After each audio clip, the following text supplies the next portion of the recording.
Hey guys, if you're just tuning in right now, I'm just gonna do a little bit of checking to make sure everything's okay. I have a feeling there's gonna be an echo, so I'm gonna go ahead and check that right now. Just hold on one sec. I'll be right back.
Share your nachos?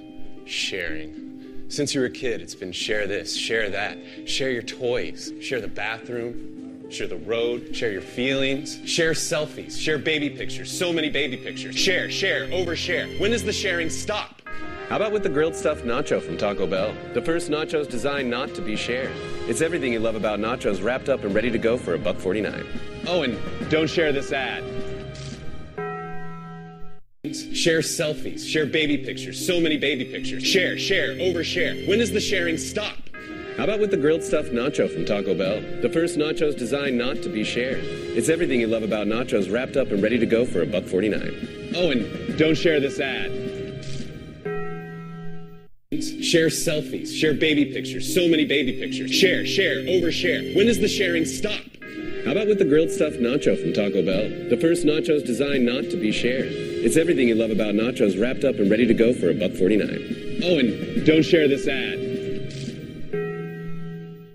Share selfies, share baby pictures, so many baby pictures. Share, overshare. When does the sharing stop? How about with the grilled stuffed nacho from Taco Bell? The first nachos designed not to be shared. It's everything you love about nachos wrapped up and ready to go for $1.49. Oh, and don't share this ad. Share selfies, share baby pictures, so many baby pictures. Share, overshare. When does the sharing stop? How about with the grilled stuffed nacho from Taco Bell? The first nachos designed not to be shared. It's everything you love about nachos wrapped up and ready to go for $1.49. Oh, and don't share this ad. Share selfies, share baby pictures, so many baby pictures. Share, overshare. When does the sharing stop? How about with the grilled stuffed nacho from Taco Bell? The first nachos designed not to be shared. It's everything you love about nachos wrapped up and ready to go for $1.49. Oh, and don't share this ad. Share selfies, share baby pictures, so many baby pictures. Share, overshare. When does the sharing stop? How about with the grilled stuffed nacho from Taco Bell? The first nachos designed not to be shared.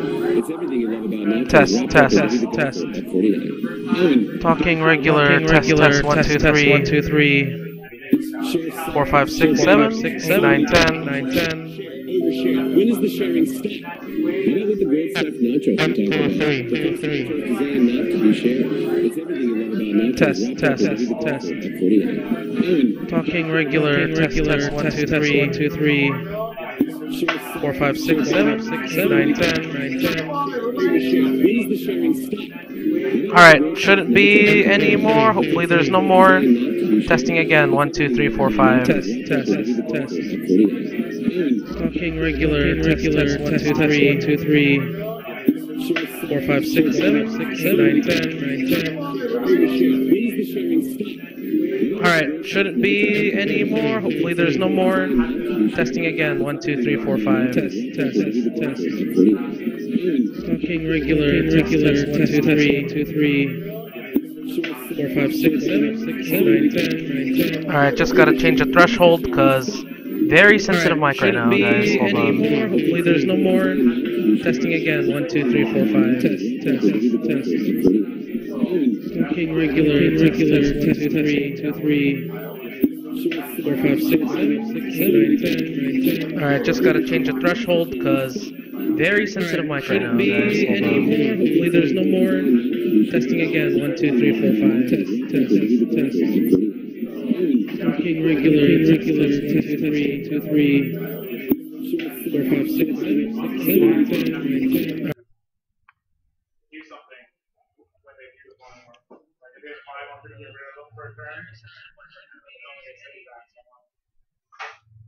Alright. Hopefully that's better.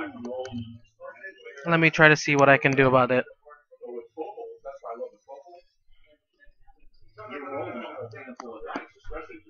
Test number 2. Test. 1, 2, 3, 4, 5.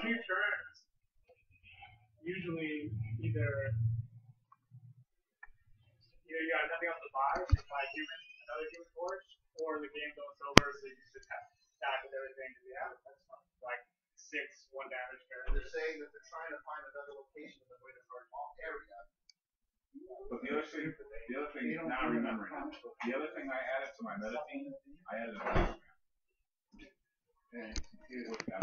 an Alright, thank you so much for your support, well paid doctor. It's really good to see you on the stream every single week, or as much as I do see you. And you guys know how I am about the sound. Sound becomes a problem sometimes, but hopefully it's smooth sailing from here. Today I personally won't be playing.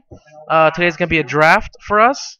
However, what I will be doing is I'm going to be doing a lot more of the production. So you'll see a lot more cards pop up. We'll see a lot of that stuff. So it'll be pretty good. I'm going to go ahead and move a little bit to the side. And we should have things look a lot better this time around. I'll be a little more polished. A lot of the guys here are talking on the in the store, so we're gonna have that, a bit of that. Should be good. Anyone here? Well-paid butt doctor. Yes, there are people here going to Worlds. We do have our resident expert here, Robert. He is going to Worlds. I believe another one of the regulars. I think his name is Mike, right? Mike's going to Worlds. Mike is also going to Worlds. He's a member of the Dice Non team. And there's another one going to Worlds as well. Do you know who else is going to Worlds? Tim's not going to Worlds, right? Okay. So those two, from what we know, are Worlds goers. So hopefully we'll, we're gonna. They don't want to give away their secrets right now. I mean, but I'm pretty sure we'll see some surprises when they get stuff out there. Let's see.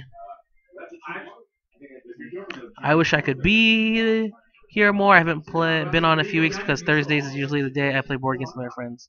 That's all right. It's really good to have you here anyway. Thanks for choosing us. Just leave us on in the background. We won't bother you. We're just gonna be playing a little bit of draft DC, and we'll go from there. Thank you again, well-paid butt doctor. Shoutouts to you.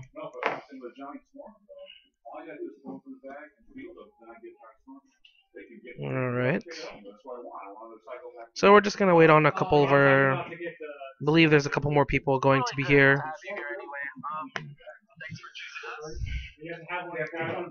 Anyway, so we'll be fine. We'll start in a little bit, guys. So just bear with us, and we'll get through this together. Let's see. I have a dilemma. I'm in Iowa. My ride bailed, and I can't take a car because there is only one car for 5 people that have to use it. So I'm probably not going, but I really want to. Yeah, I mean, how far actually is? I'm thinking it's Columbus, Ohio, right? Is where Worlds is, and you're coming from Iowa. I mean, I'm gonna look here on a map and see how far Iowa, and Columbus, Ohio are. Hey Ken, do you know offhand how far Columbus, Ohio, and Iowa are from each other? Are they close? Well-paid butt doctor really wants to go to Worlds, but he's not able to. Oh, it's a state apart. Oh, he does have a dilemma. Which one? Oh yeah, and I made a team too. Yeah, we can all join the clan.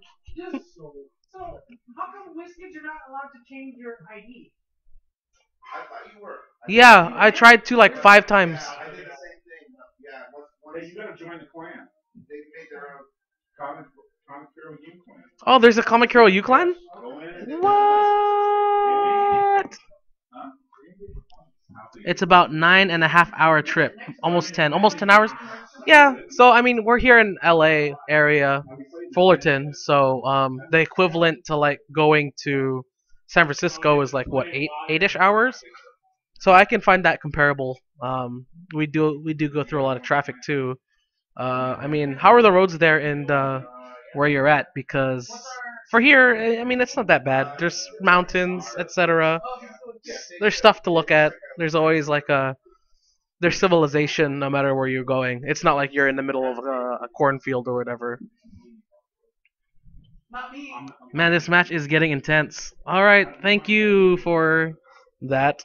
Senti 4-5. That's all. That's so many numbers. I don't even understand why 45333. Thanks for participating in the chat. We're gonna be a little bit more interactive this time. What's gonna happen is I'm gonna be try to be doing a lot more of the production. So hopefully you guys will be able to have a better experience in that. Life count totals will be a lot more accurate. Things like the play-by-play. We'll be more attentive on that, all that stuff. So it should be a lot better. Roads. Steven will be here, but not I. Tim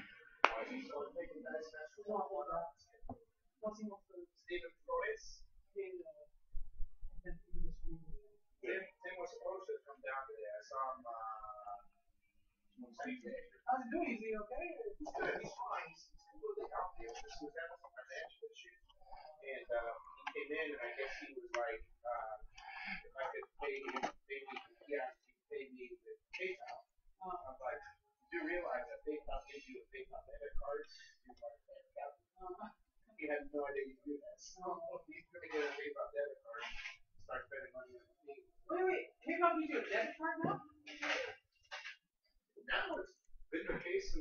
It's Senti. I wish I could change my original name. Oh well, doing Rainbow Draft tonight. Yes, I believe we're doing a Rainbow Draft tonight. It's going to be a DC, and I believe they're going to be mixing AVX in it as well. I'm not too sure. I have to check with the guys.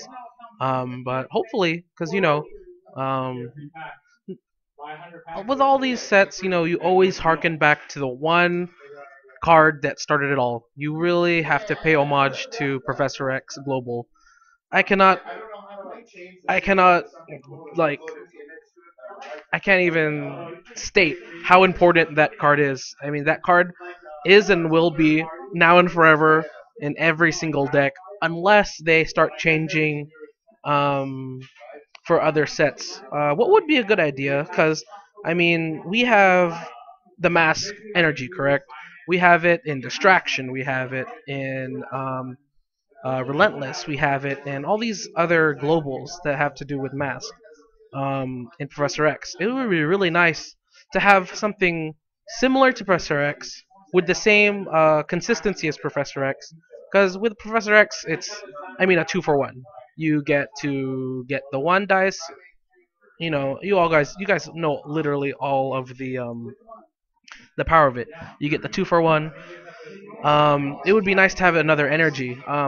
An energy that really doesn't have a lot of love is actually Fist. The only things I can think of that are Fist energy really are like the Ant-Man Global, stuff like that. I know that Goblin Attack Force has that Fist Global, which is pretty good. I mean, you force someone to attack you and all that stuff, and you don't have to pay as much because the only time we had that particular global was in what was it called? I believe there's another character. I think it was. Oh, even Mask Global, you have Mr. Fantastic. He forced you to attack. Then after that, in terms of globals, in my opinion, I think it is the Bolt Global that has a lot more of the power priority, kind of like just common uses. It really is kind of a damage kind of thing.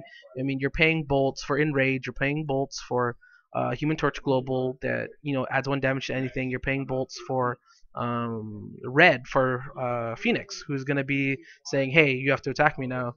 Things like that. Yeah, Professor Art has pretty good art anyway. Thank you, and through blocks and what you're seeing.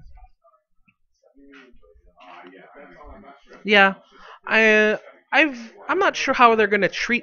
I'm gonna go ahead and answer or respond to Senti about Uncanny X-Men set. Talk about rotating out. I know Magic the Gathering, they're really into that kind of rotating old sets out or retiring old sets. And I mean, what is it called? You're playing the, what was it, 4 or 5 most recent sets.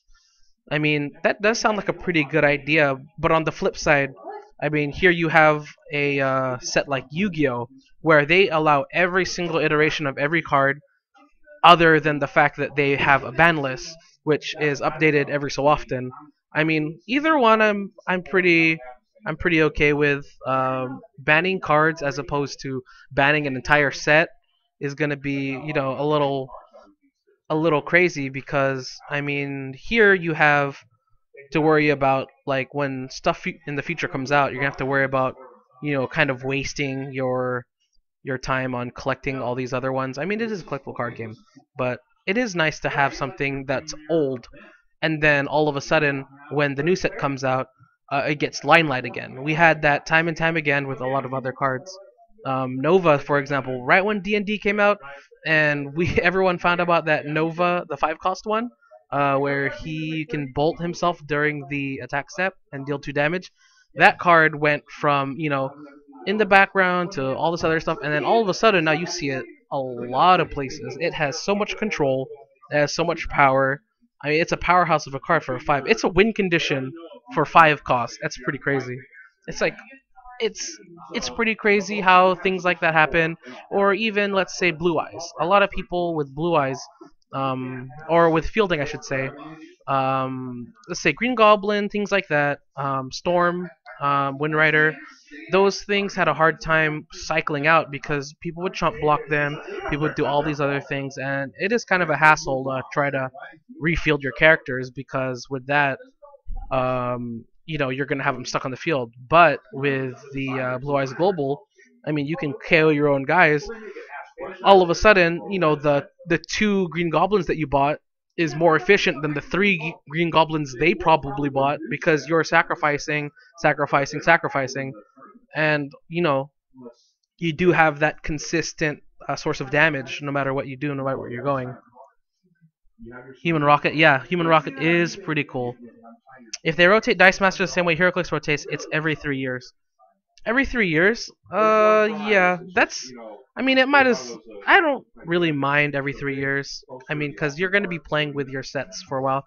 I mean, I'm still rummaging through my AVX set because things like what do you call it, Venom, Angelo Fortuno, like all of a sudden they become pretty crazy with a lot of the other cards that that aren't fists. You have all these people fielding cards. All of a sudden you can't field anything. You have a clear field. I kind of like that idea that cards that are kind of forced in the background come back later on when the new set comes out. It gives chances for other things to shine. But I honestly don't think. I think that the Professor X Global, that Uncanny, really changed the game. With being able to make a lot of other high cost cards more viable. It's not all about rushdown anymore. Sometimes it's about control. Sometimes it's about burn. Sometimes it's about what is it called, rushdown or swarm. There's all these other ways to play the game. Kind of like when you see with Magic. You have a swarm deck, you have a control deck, you have like I don't know, a direct damage, a murder deck, things like that. It's really nice to see that come through. The only mechanic, I believe I've talked about this before, but the only mechanic that Dice Master is really kind of like, not, I wouldn't say lacking, but just doesn't have, is blue. And we all know that in Magic the Gathering, when it comes to blue, what you're going to be doing is you're going to be counter spelling, you're going to be cycling, things like that. So we do have cycling in the Dice Masters, but in particular, counterspelling would kind of be a really cool concept to think about. I mean, you have these characters that are using their abilities, or they're using like globals that they're pretty much, if they plan it well enough, they're win conditions. But I mean, if you were to have more of a control-y card, I mean that's what Constantine is. Constantine is a control-y card. You put him down, whatever is coming out there is going to be blank. At the same time, whatever is coming out is not attacking that turn. Very, very blue card in my opinion, because you're delaying the game. That's all he does is delay the game. That's probably why he's one of my favorite cards, because he's able to delay the game in such a way where you're not going to be, you're going to be hurting, but you're not going to be hurting as bad as pre-Constantine days. Question. All right, I'm gonna go ahead and answer this question. Well paid, Butt Doctor. What do you think of that basic action card in Age of Ultron spoiler that preps 2 dice? Better or worse than gearing up? Let's see. I'm gonna have to look that up in particular. Yes, I agree with that. PXG. The game would be heavily infused with Gabi. Let's see. Oh, here's a related question. Let me get back to you on that well-paid Buck Doctor. Senti, the closest thing I can think we have to a counterspell might be the Yu-Gi-Oh! Millennium Puzzle, since it's played during the global phases and it stays in the field. I think they're right on track with that, considering the game has open. I honestly haven't think of that. I have that in my deck. I didn't think about that. It really is like a counter. What's it called? Like a counter. Like a counter creature summon. So I really do like that. I mean, for a 6 cost, and you're going to be taking out like a win condition, so things like an ice bomb or things like a Hulk Green Goliath, stuff like that. It's really good against those. I do agree with you with that. Uh, but I honestly believe we could use more blue. Kind of in the idea that globals. I honestly feel globals could be more of a something that can be countered. The only problem with that is that in the rules, what it technically states is that as the active player, you're allowed to, or as if it's your turn to cast globals, whatever it is. If it's your turn to cast globals, you may cast as many globals as you can in a row without being interrupted by your opponent on the condition that it has to like I think it has to do with damage, something like that, or it has to do with some kind of damage to characters. I believe that's what it says. So that's why people are able to use like a vibranium shield in the middle of someone, just consistently barraging other people with like magic missiles, stuff like that. Let me go ahead and look up another. Did you notice that globals? Do you notice they've cut back on globals a lot? Let's see. So we're talking about the DC set, right? In terms of globals. We have the Sinestro, which only buffs once and is only villain, so that's pretty limiting. We have the. You know what? I own the collections. I don't know why I'm not doing this, so let me go ahead and show you guys how I organize my stuff with DC. Now let's have a discussion, because I honestly feel like that's what we're missing in when we're talking about stuff, guys. A discussion about stuff. Okay, so globals, we'll see. Batman has a global. Once per turn, fist or bolt. First time you play basic extra this turn, gain 1 life. Yeah, kind of limiting. I wouldn't say it's anything I would be worried about. Captain Cold, I wouldn't consider that a global either. I do like this power though. For a 4 cost, it's kind of like a canary, a little more expensive canary. But I mean, if you have this power and you have this particular Captain Cold dice, I honestly really like the value that the Captain Cold dice brings, because a 3-3-4-4 and then a 6-5. I mean, you're not gonna. If you have a monster that honestly is above like 6 or above, or not 6, I should say, like kind of like 4 or above health, you don't have to worry that much about it dying. It's gonna be a little harder to get rid of. But yeah, I agree with you. I'm looking at it firsthand, and it's like globals are a lot more scarce this time around. I mean, here's the Sinestro villain gets 1, and that's only once per turn. It's very limiting. It really is. You can see I'm missing a couple because there's only so much I can spend on this game, even though I do love it. I mean, I do spend enough to like organize it, but I can't be collecting all the super rares. Let's see. 2, 3, 4. So 4, 5. 5. So 5 of the basic action cards have globals. Got to go. Let's see. Let me go back. First, it had ton of globals. Didn't see it have many. Age of Ultron doesn't appear to have too many, and War of Light cards that have been spoiled, only 1 global so far. Granted, I think Batman Global is sick, and I can't wait for World of Light. Much more interesting than any global in DC. I really am pretty excited for that Instill Sphere Batman. I don't know if you guys seen that, but it's pretty cool, you know. I've heard a lot about the War of Light series. Personally, I have read not a lot of it. I wouldn't say a lot. I would say almost like a minimal amount. The particular arc that I read was when it so happened that I think Dick Grayson's parents died, or they've been dead. We all know they're dead. But and no spoiler alert, because they're dead, you guys. Come on. The parents died, and then they did that circus act thing, and then all the Black Lantern Marines were hanging out with them, and all that stuff. I mean, we're talking about comic books now. We're not even talking about Dice Masters anymore. But it's War of Light, so it's relevant. I really do think it was kind of like a psychological kind of, playfulness that they were doing with that. I really do like that. It's pretty funny. But I digress. Wow. Yeah. I can't wait for War of Light. That's gonna be awesome. Because I know Batman in particular, he has been white, and I'm pretty sure he's been, or White Lantern, and he's Yellow Lantern. I'm not sure if he's Black Lantern, or he's been a Black Lantern. But I know that he did have a brief moment of being yellow because he instills great fear. Hence, let's go back and answer some questions. Game Magazine Home, World of Light. Okay, cool. I'm gonna go ahead and it's a risky click, but you know, I'll. I mean, you could be showing me a picture of something inappropriate. Not that you should start doing that now, but yeah, Batman instill great fear. Use one. I'm sure that's an energy. First time you play basic action card this turn, draw one die and add it to your prep area. Okay, that's pretty cool. I honestly do like that. Now that I think about that, Batman would go really well in a what would you call it? It would go really well in a Bolt deck. My reasoning behind this is that I do have like this Bolt deck that I'm really proud of, and I've played, and I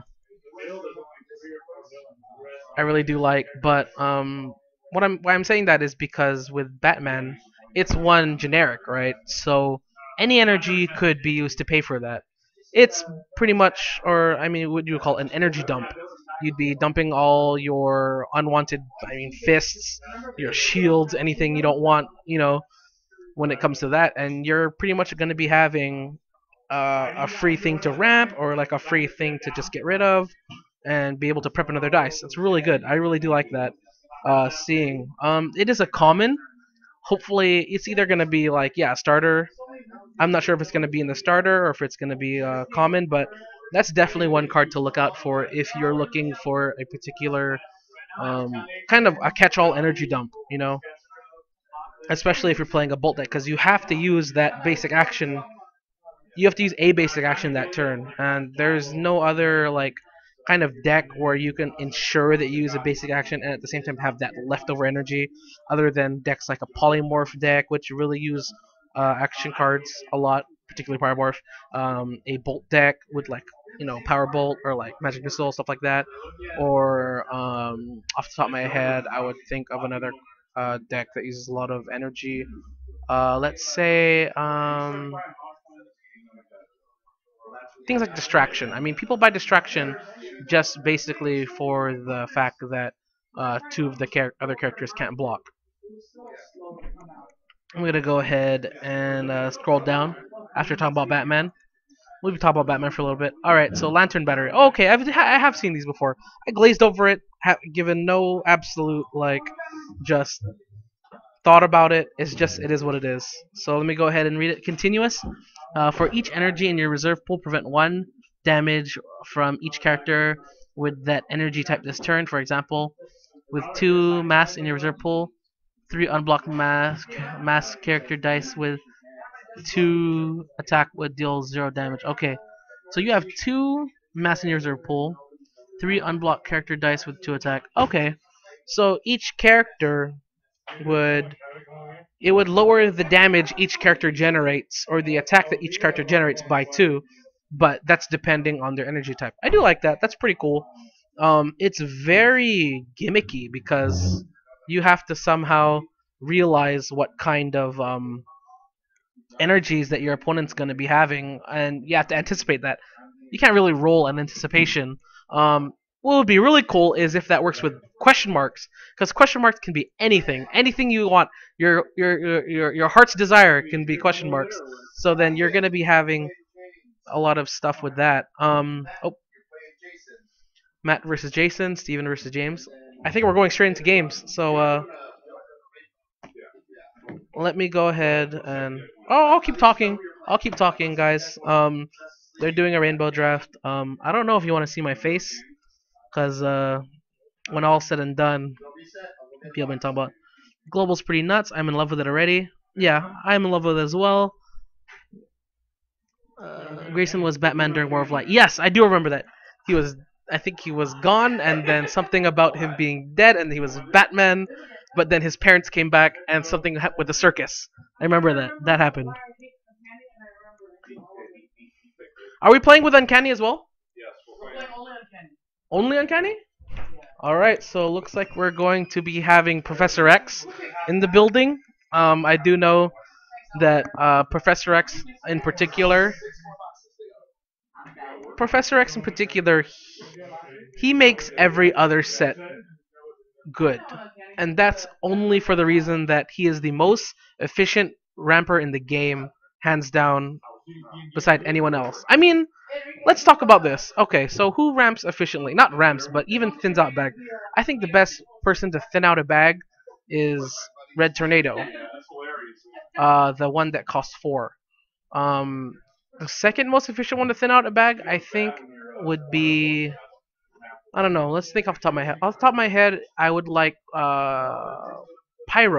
Pyro is a really good bag thinner in that you draw 2 out of your bag, you roll it. Any bolts that you do roll, you keep. Anything else you put back in your bag. If we're talking about a deck that has absolutely no bolt characters in it, except Pyro, who uses that global. I mean, and if you get lucky, you can roll all these bolts. It'd be really cool because you're able to basically draw 2, and then whatever you draw, you keep. So even if you only match 1, you're gonna be doing that global again right afterwards, and you're gonna have all these sidekicks, because sidekicks are pretty much the only bolts you're trying to roll. All these sidekicks are gonna end up just piling up in the use pile, and your bag is gonna be getting pretty character heavy. I mean, let's assume you have a developed bag. And I really do. Oh, we're gonna be having people opening stuff up, so I'm gonna go ahead and move to the right and let all these guys do their things, cause I'm here to observe and report.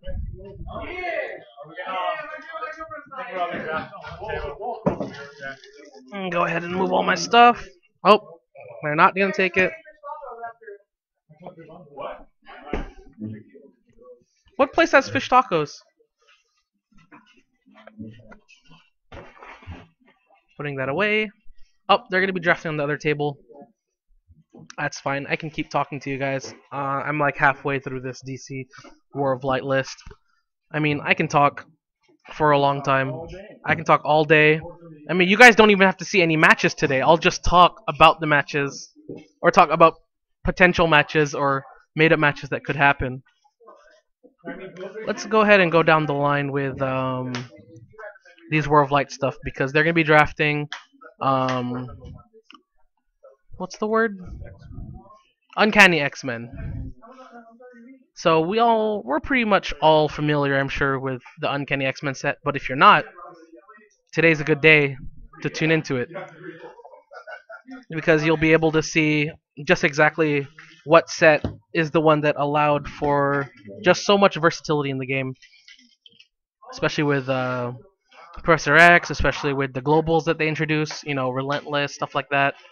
So let's go ahead and go down with the next War of Light spoiler that these guys are starting to draft. So let's go ahead with the next War of Light spoiler, and hopefully we can get someone on stream to play.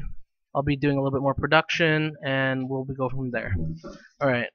I already know I like this Black Lantern Aquaman, but let's go with Lysa Drac. Lysa Drac, a 2-cost mask, 0/1/1 fielding costs, with a 3/3 and a 2/3 for the defense.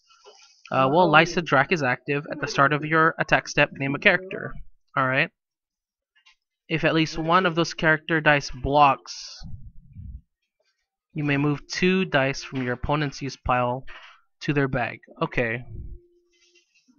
Ideally, I'm sure you're looking at things like sidekicks in order. Oh, it says yeah, 2 dice. So sidekicks, you know, kind of fill up your opponent's bag. Well, Lysa is active at the start of your attack step. Okay, so my attack step, name a character if at least one of those characters' dice blocks. Okay, so you would have to have some kind of blocker manipulation. Offhand, I know this for a fact. Age of Ultron has a lot of blocker manipulation. You'll see that with the Ultron bots. You'll see that with Ultron himself. So combining that kind of mechanic with War of Light, I can see that happening. I'm not sure if War of Light's gonna have a lot of blocking manipulation. Another character that does have blocking manipulation, there's 2 that I can name off the top of my head. Goblin Attack Force has blocking manipulation. Pay a fist, I believe. Target character must block. Other than that, I believe Cable has one. Yeah, you pay 2 bolts. You deal 1 damage to that character, and he must block this turn. So, I mean, it looks like it's one of those cards where you have to really use your energy to kind of activate it, because that's what's going to be happening. It's going to be sitting there on the field, and you're going to be trying to get energy to activate that. You're going to be attacking with whatever character, and then you're trying to get it to block. You're trying to get your opponent to block. He's obviously not going to block willingly unless he has like, no dice, or like maybe even character dice on the that he wants to get back or something like that. Something I kind of like the complexity of that. A lot of cards they have like that kind of complexity, that kind of particular way that they work in order for it to maximize, its value. So I think that's one card to look forward to or keep out for, but I think only in the idea that you have to have energy to, let's say, quote unquote, activate it. Because no one would willingly want to put sidekicks in their bag. I don't think for any reason, unless you need the variety of energy or to ramp. It's just, stuff like that. Because ideally want characters, field characters, hit your opponent with big guys. Yeah, you can clutter with sidekicks. See from filling the bag with sidekicks, lessen the chance of character pulls.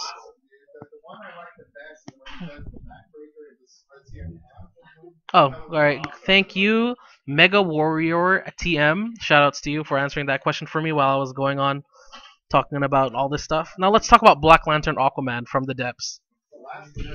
Here is a card that I believe, in my opinion, excels if you can somehow field him early and you can manage to have your opponent's monsters in the used pile. So things like have Aquaman there early, and you're gonna have to KO him because he has to be. It's a when fielded effect, obviously. Him being a really strong character, I think the only way you can pull this off is with Blue Eyes Global, because he's one of the only characters that just straight up murders one of your guys, whether it be to ramp towards him or just to get rid of the guy. He'll murder someone. Something will cost 2 less, but at the same time, he goes into KO. Hey, I can roll him again. When fielded effects, I can use them again. Same thing with like Wind Rider.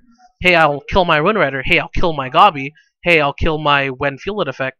All of a sudden now, hey, I get to use the power again. It puts more value in the dice that you buy. I mean, you were looking at someone who is hoping to draw a Green Goblin out of their bag when they attack through, as opposed to someone who's saying just, hey, I got this legion of sidekicks that I'm just gonna keep on the field and have this one annoying Green Goblin unfielding, refielding, unfielding, refielding, and just being a big pain.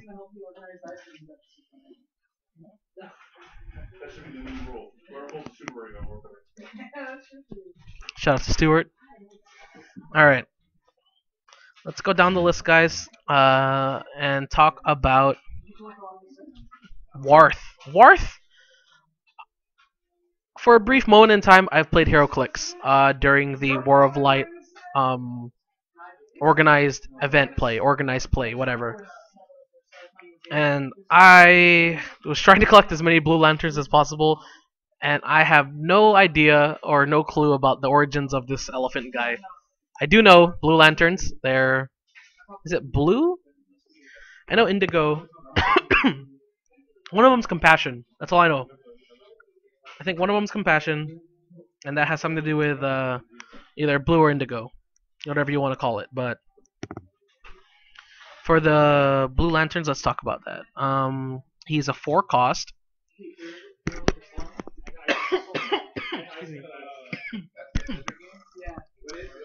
4-cost fist.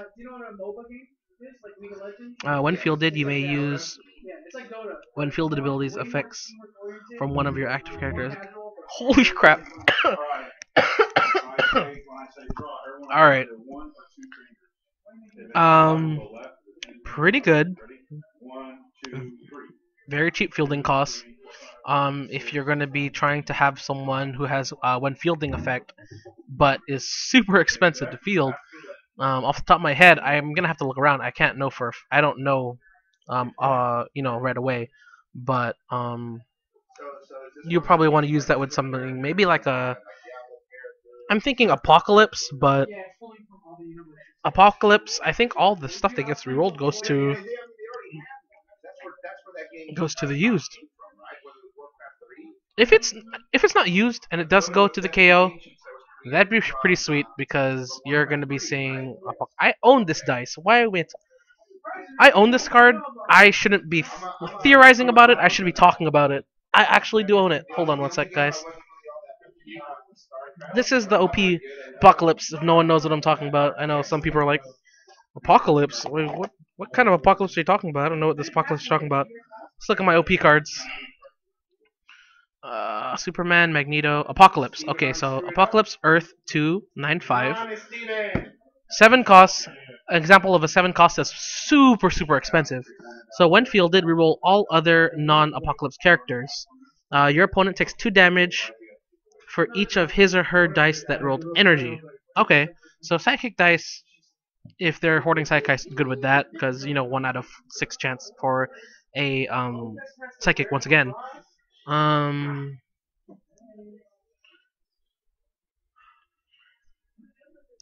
No, so the character is getting re-rolled. So what's going to end up happening is that once you roll, the energy goes to your reserve pool. It doesn't go to KO. It is a pretty cool thing to trigger, but I can't think of another character that, when fielded, has just the sickest win condition you can think of. Let's see. No, I can't think of a character with a strong... Maybe you guys can think of one. I'm not too sure. With a strong win condition. Warth, something to look out for.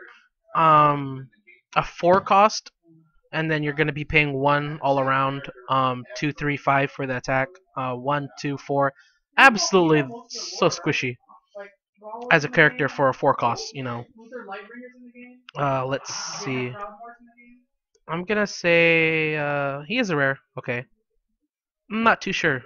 I'm gonna have to see a lot of the when fielded effects, because if you're stacking characters that have when fielded effects, let's say you have like a bunch of gobbies. Now you don't have to KO them. You can just have this guy. You can KO this guy, and this guy will reroll and reactivate all your crap for you. Let's go ahead and move on to. Actually, let's read all you guys are saying about that. Volunteer to organize OP for your local plays like I did. Let's see. Oh, good. So, One Trios, thank you for that little help. Blue is Hope. Okay, Blue is Hope. Let's go back to that. Thank you for Blue is Hope. Alright, Worth has have an origin. He was just the 2nd Blue Lantern inducted into the corpse. Well-paid Buck Doctor says, since we have Lysa, does that mean we get Parallax too?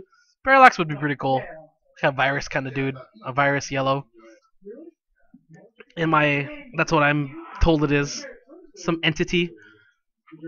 Okay. No local places do OP, so if I want OP cards, I have to buy them. Awful. So you don't have a friendly local game shop? I'm sorry about that, well-paid Butt Doctor. But you have one here with us. We play in our friendly local game shop. We're friendly, I'm sure. The owner says that. No. Alright. Let me go ahead and continue with these questions, guys. All the places around me do draft, and I ain't got the money for that, so I feel you, Doc. Everyone is just the most scathing people I've ever met in my life. But thank you guys for joining in. Whoa, whoa, whoa. Alright, no one heard that at all, because this guy just... Hashtag sorry not sorry. Alright, let me go on and read. How would Wrath work with Apocalypse if you can't get it fielded? That's true. I mean, you'd have to have the Apocalypse fielded first, and then you go ahead and somehow get your Wrath in there. Kind of really hard to gauge. I mean, at least you don't have to reroll the Apocalypse dice or pay for it, because we all know Apocalypse is a super expensive fielding cost. I think it's 1, 2, 3. Let me double check that. Apocalypse, yes, is no, it's 122. So at least with that elephant dude, let's just call him the Wrath Elephant guy. You're gonna be paying 1 regardless of what you roll. Okay. Thor the Mighty. When fielded, you may knock out an opposing fist character and gain life equal to its level. Yes, but I absolutely hate the effect. I do like that though. Thank you for bringing that to attention. High cost fielding characters that have a particular when fielded effect, but is an absolute pain to try to get back or on the field or to try to field refield. It's a good effect, not game winning or not win conditioning. So really good thought on that. Let's see. We did have the first cycle of OP event, and the people that played that quit because I ran Gobby every week and wrecked face.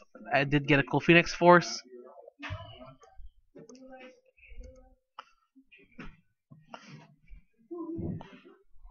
It's cool though because I have to claim single-handedly destroyed our local scene. I don't know if that's an accomplishment, destroying your scene with just the meta. But congratulations on the OP. But who are you gonna play with? I'm sorry. It's okay though. You have the OP. Congrats on that. Maybe if you can find a ride, well-paid doctor, you can get to Worlds, and you can show them what you showed your friendly local game shop who are running OPs. Next question.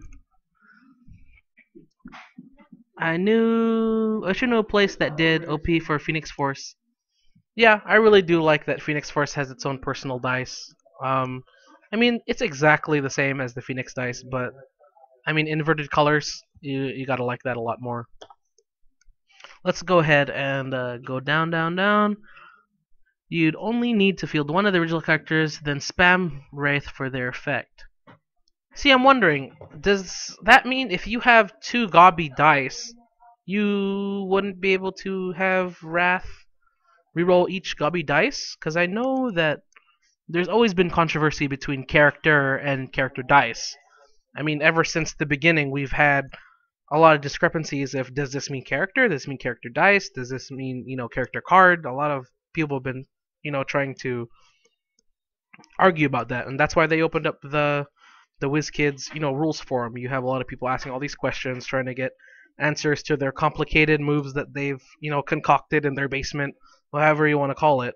But we'll try to see how that set works out, because with DC there was a lot of backlash in the community about the particular language that was used in order to describe things.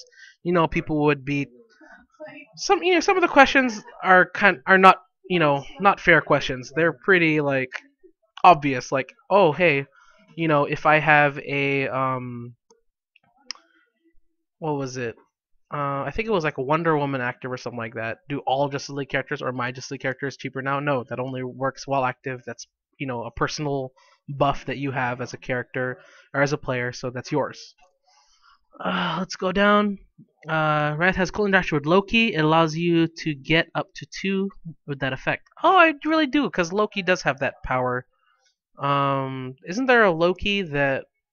I'm pretty sure not the Loki that allows you to declare 2, because I know there's a Loki that captures, and at the same time there's another Loki.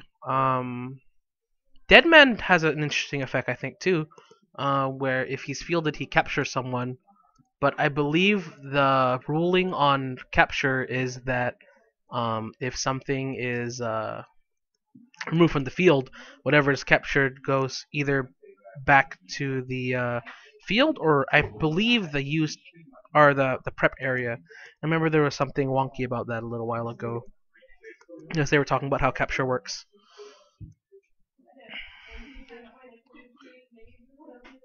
The way Loki's worded, if Wraith dies, does the effect stay? I mean, do you cancel Loki's first edition, then decide again for... You know what? Let's be about it, guys. I have Loki in front of me, because I carry all my cards with me all the time. So we can talk about any single card that's come out, except that includes the common, uncommon, and some rares, and for the most part, other cards. So let's talk about Loki. Loki is white. Ace of Ultron. Right here, Loki. Illusionist, Gemkeeper, and Trickster. Let me take one question real quick. Mega Warrior TM, dumb question. Do draft events take longer to get together and get going compared to something like constructed event? Absolutely. And that's only based on the fact that everyone's drafting on the spot. Everyone is passing cards on the spot, and everyone's trying to make decisions on the spot. So naturally, everyone's going to take a lot of time, as opposed to something like a constructed. Hey, I have a particular combo. I have a particular game plan in mind. Let's go. That's how it's going to be, because there's no like I know Yu-Gi-Oh, they have like what's called a side deck or a sideboard. I'm not sure if Magic has this, but what happens is you bring your main deck and you have this sideboard, and with that sideboard you're allowed to interchange cards in between your main deck in order to kind of tailor it to your opponent. I mean, after you play a couple or play one or something like that. I'm not sure. I don't think they do not have that in Dice Masters right now. I mean, they're still getting into the rules of a. I think they had a particular ruling on how turns play out.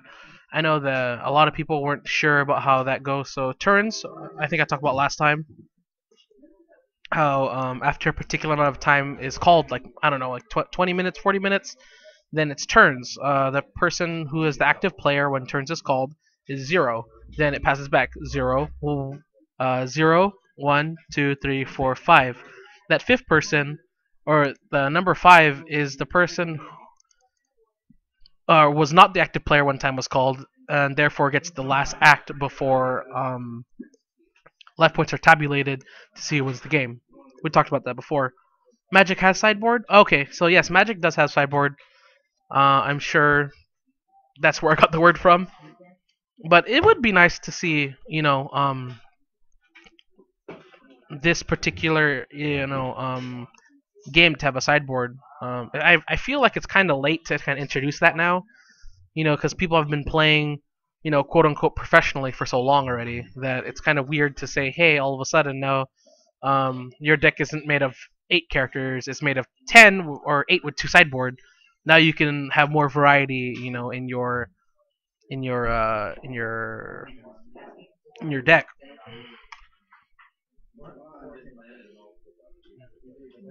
All right, Mega Warrior TM. So would it help for a draft to go quicker if you did it hero click style, where you would just take the packs and open them, use what you got? If that makes sense. Yeah, I mean, actually, with one of the sets, we did play draft. So it wasn't rainbow draft. It was just straight up draft, where you open and you get what you play. Rainbow draft is more of like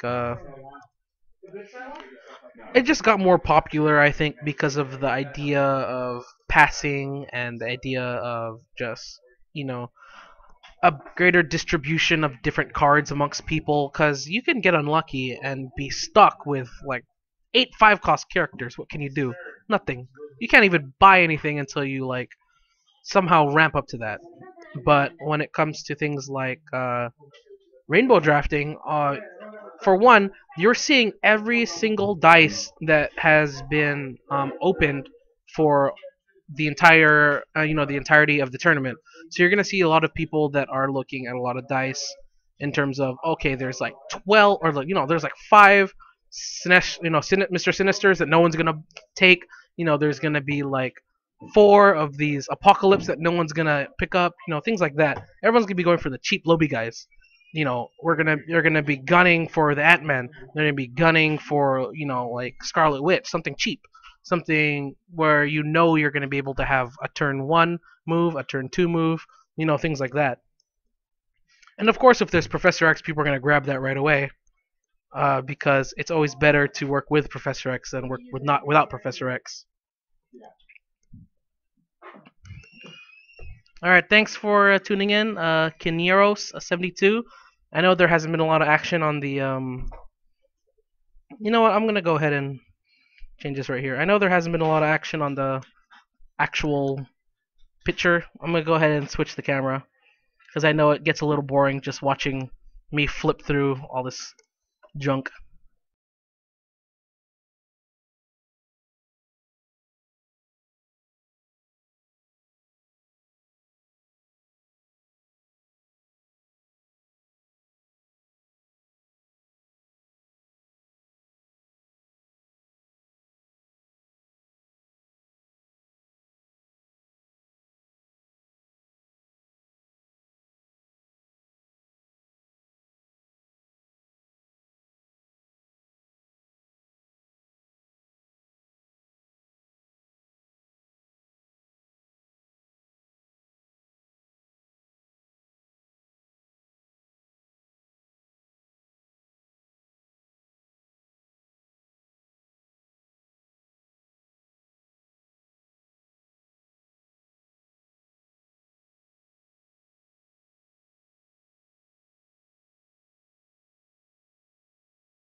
Alright, I have absolutely no idea where I left off. I did lose sound. I'm gonna go ahead and test 1, 2, 3. If there's an echo, let me know. If you guys hear me, let me know. Reiterate. I'm gonna go message it. How is the sound now?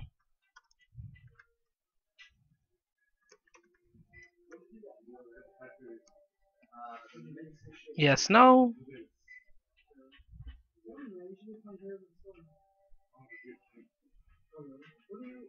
I'm gonna keep talking because you guys will let me know if what's going on. If the sound isn't gonna be coming back, then okay, we're good. Thank you. Alright, so where was I? I was talking about something and it had to do with Ant-Man. Okay. I'll I'll rewind. Okay. So Ant-Man, you're gonna have one person with a 2 cost Ant-Man, one person with a 3 cost Ant-Man. Um then you're gonna have Ant-Man, the 3 cost, the rare, which pay 1 life, spin up a level, stuff like that. Lag? I can't do anything about lag. Alright, but it is better for a rainbow draft for a lot of the other things because these guys I know for a fact they've probably completed their sets like tenfold. I mean we're talking about Uncanny X-Men in terms of trying to draft the cards. Some people might need like 3 or 4 of each dice. Some people might need that one just unattainable kind of like yeah, sure. One kind of like unattainable, kind of hard to get, uncommon.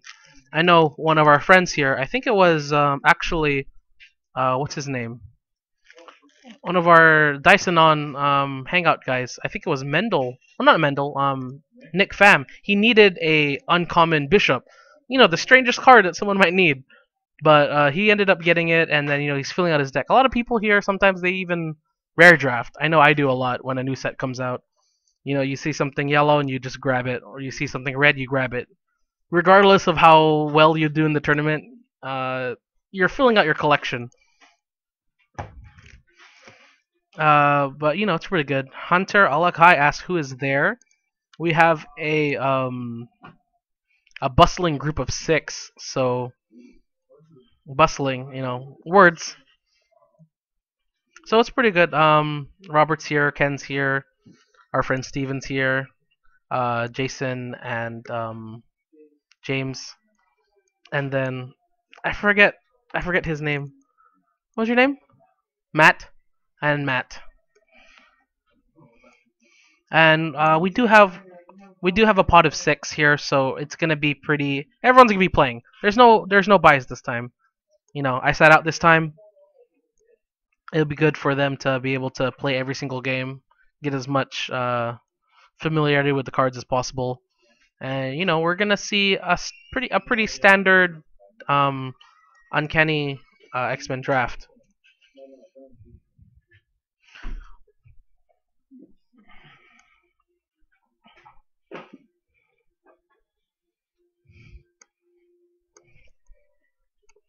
All right. It's strange. Back when AVX came out, well, paid but Doctor Exchange. Back when AVX came out, between some friends, we opened 5, with only 2 uncommon novas, and they both opened by the same person. I want to see the Enrique unicorn thing. I don't think that's visually available right now. We don't have an artist rendering of that particular event, but we'll have to see. They want to see the happening of. No, not today. But they want to see Enrique riding a unicorn with his shirt off or something like that in the wind, and his hair is blowing, and there's tears and unicorn. Something like that. Something's happening. I forget. Something was. Did you ever cry when riding it? Oh, it's tears of joy. Yes. Just horns everywhere on the unicorn.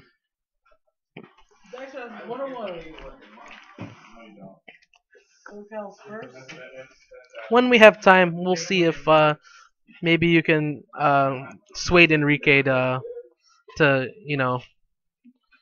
you to show him things. But it looks like people are finishing up what they're drafting. I see a couple cables. I see a couple Scarlet Witches. Let's see. Yeah, a lot of Psylocke. Did you guys pull a super rare at all? Iron Man. All right, Iron Man super rare was pulled. We do know that sometimes there's two super rares, so I think people might be purchasing later on to see if they can grab that second super rare. With the choices of the super rares, I believe being what was it? It was Iron Man, Spider-Man, Scarlet Witch, off the top of my head. I think there's one more. I can't remember. Maybe No, Mr. Fantastic is the other set. I'll remember later. But I'll go ahead and get back to this chat, guys. Let's see. Whenever I got packs from AVX, the pulls were never that good. However, I only got 23 packs from Justice League and pulled a Hellblazer Constantine. We all know that anyone. We all know that anyone who pulls a Hellblazer Constantine, congratulations to you. You know, immediately felt with, just loathing for anyone who pulls that. We had a lot of problems with that. Alright, so we're gonna have our first match on stream. It's gonna be our Resident Worlds player, Robert, versus the all popular Kenan P. Everyone knows him as Kenpai, or at least some of us do. Senpai, senpai, not I like that name. It is personally, I like pie a lot. I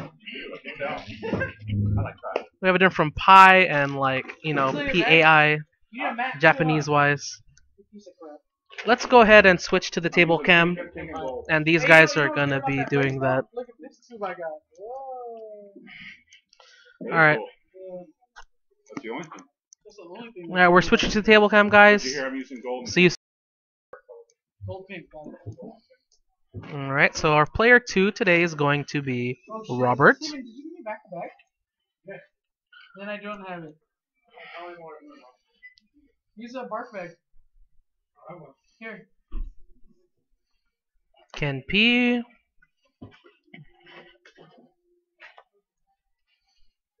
And let's have the life point totals up to.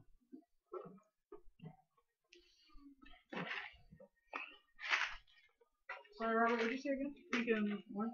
Pink and gold. That's orange, man. Gold. Yes, do you see a Psylocke? I believe it's the 3-cost Psylocke, so I think it's Betty. Is it Betty Broderick? Ninjutsu. Ninjutsu. Okay, so it's Ninjutsu Psylocke. And it's Betsy Braddock. Betsy Broderick. Yeah, I didn't have Quan. No Quan. That would have been awesome. Everyone wants Quan and the Assassin. Such a good card. I mean, you buy it for the early game, but you stay for the late game. Yeah, you announced it already.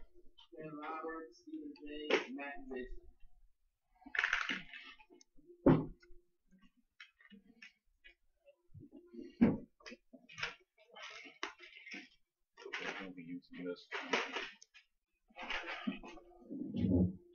Put it in my bag on top of the box. Sure, just don't throw it away.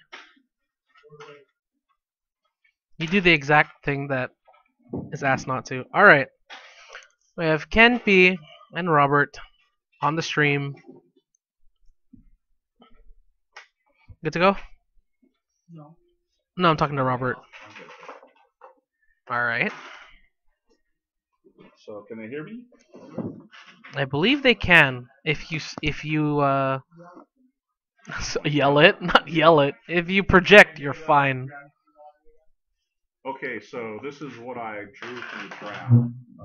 You get a good camera angle at it. So you can see I got the ubiquitous Ant-Man, the vanilla version. He's there for energy.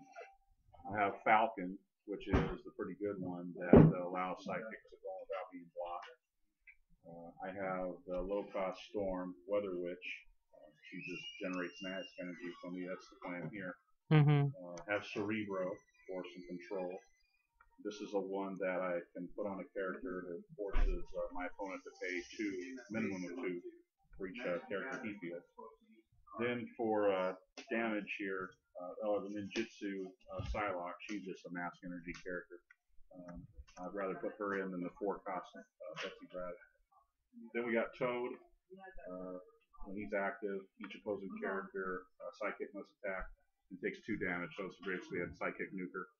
Then the Namor, which he's the only character in the field I can move sidekicks from my use pile to prep. And then finally Magneto, the Hellfire Club. If he is active, your opponent has no villains in the field.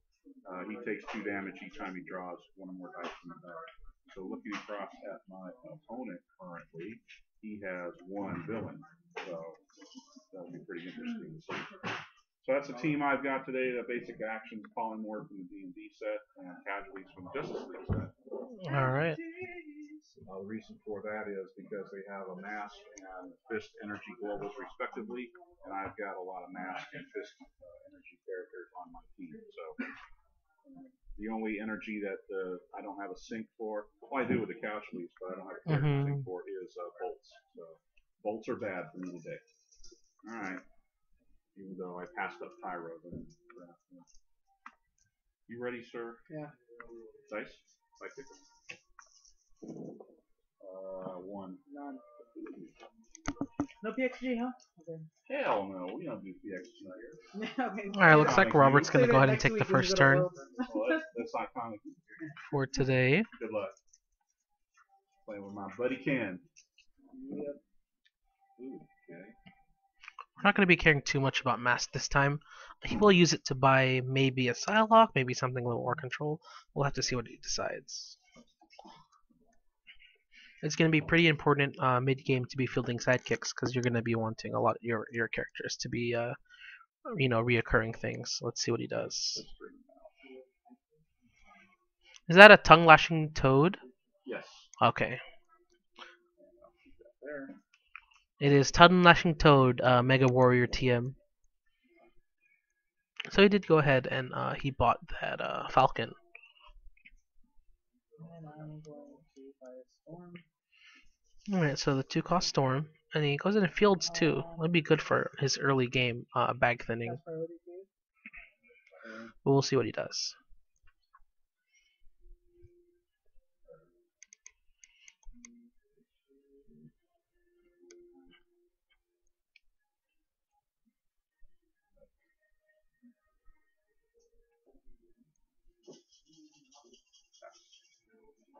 And I'll attack. Let's see.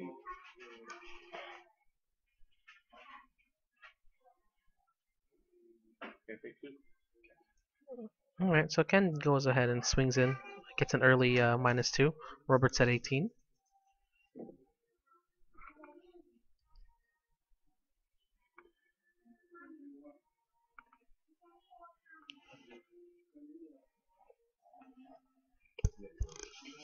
So I'm actually really surprised to see Ken go ahead and swing.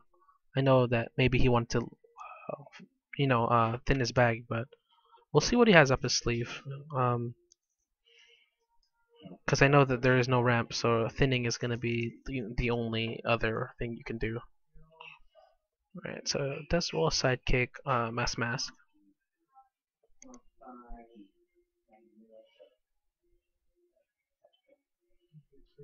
And there is a lot of options here on what he wants to do. It looks like the way he's running his team, he's going to be having a really good early kind of mid-control that I see. Oh, and Polymorph is going to be bought, so people do buy Polymorph offensively and defensively. By that, what I mean to say is they'll either Polymorph their own personal character that they just buy that turn that's in the use pile, something ideally expensive, something hard to get out, that has a 1 active effect. Or what they'll do is they'll do something where they'll polymorph the opponent's strong monster into, maybe like something else, maybe something a little weaker. So you're not gonna have to worry about maybe like a green Goliath turning into like an Ant-Man, or like a Ant-Man turning into like something weak like a Psylocke or something like that. Something that exists on the field already. So he is able to field that that Falcon. Yes, it is Betsy Braddock. Quan the Assassin is the 2-cost, and that has the effect. It's the rare when fielded, pay 2 mask and KO opposing character.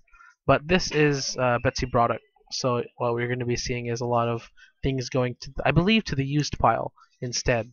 So that's going to be the case here. Ken does reach into his bag, pulls out 4 sidekicks, and we'll see what he wants to buy. He does have quite a few options in terms of 4-cost characters. And I am quite surprised, not a lot of, not too much resurrection going around, not a little too crazy. I know for a fact that a lot of people, or that is the only source of ramp right now, and that is on Ken's side. So it looks like he did plan on making a bigger purchase eventually later on, because that's the only reason you would buy resurrection usually is for that particular global. You know, pay 1, delay the buying process 1 turn for 1 dice, and you're able to prep something else. Let's see what decision he makes.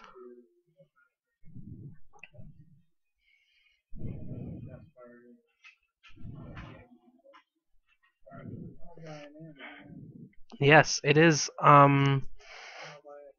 Uncanny X-Men draft with basic action cards open.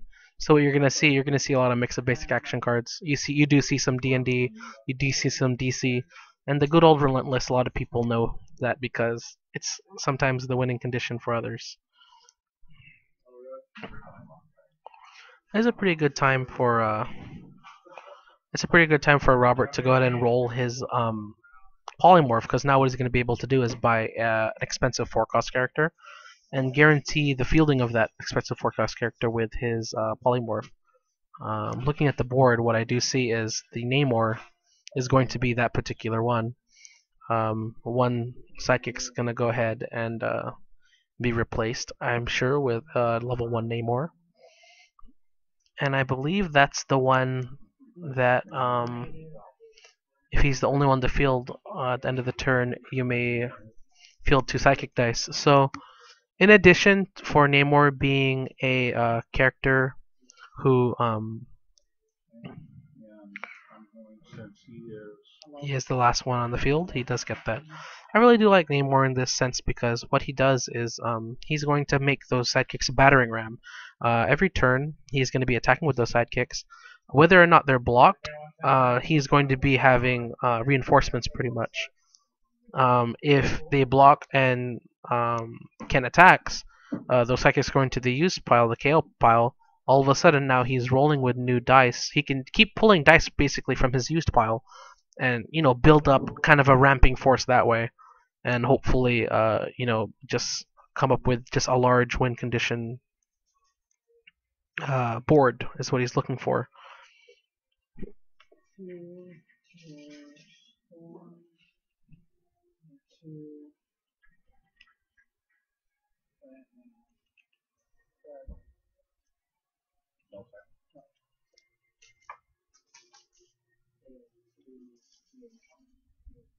Robert does have the Falcon Recon, so he knows that when the sidekicks inevitably they are going to be there, what's going to happen is that they're going to be unblockable because of Falcon. So you did see the reason he bought that early Falcon, you know, is to get that energy. He did buy the Namor later on once he bought the polymorph, and then you'll see he'll always have a board full. He'll always have something on his board. He just has to make sure that he has psychic dice in his. So he did polymorph 1 of the Ant-Man in.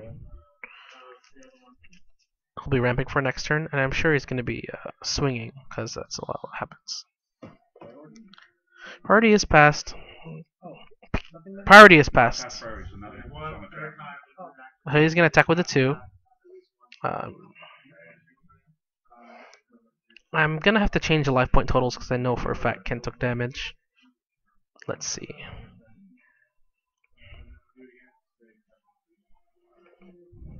I'll change it when this battle resolves. So if you see a little extra damage go on, it's because it's something I forgot to change before. So it looks like they both die. This one goes through. Ken takes 1 additional. Ken is at now 18 life. Okay. 17? Okay, 17 life? Yes, I'm at 18. Yes. Alright. What's that? Oh.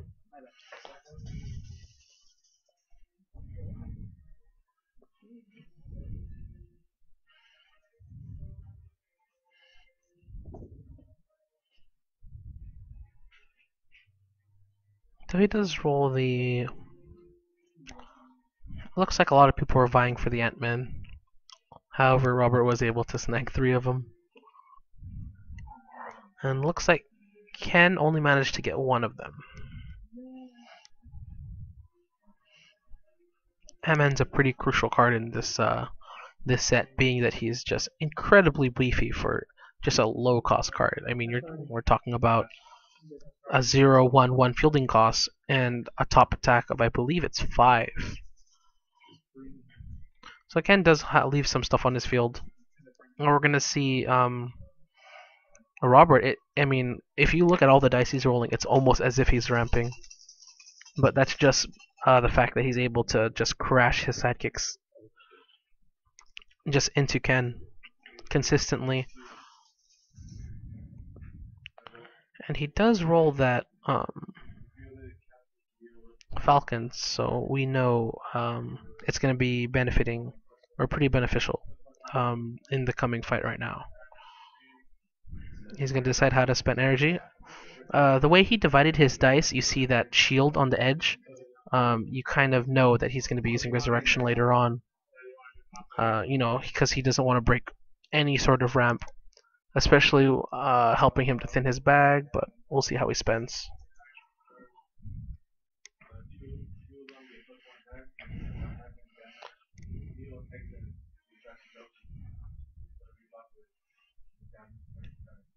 So he fields. He has the extra 2 energy. He's going to go ahead and use that saved shield to resurrect, thin his bag a little, and have more dice to roll at the same time next turn. Is he going to pass priority? And it looks like he's going to be swinging. So we know that those sidekicks are actually going to be unblockable just because of Falcon's effect. And the damage coming from the Ant-Man and the Falcon, Ken's going to be deciding whether he wants to take that or whether he wants to block with the 2 ones he has. We'll see what he decides. Yes, I do agree with Mega Warrior. It's an extremely dangerous situation, but we'll see what he decides.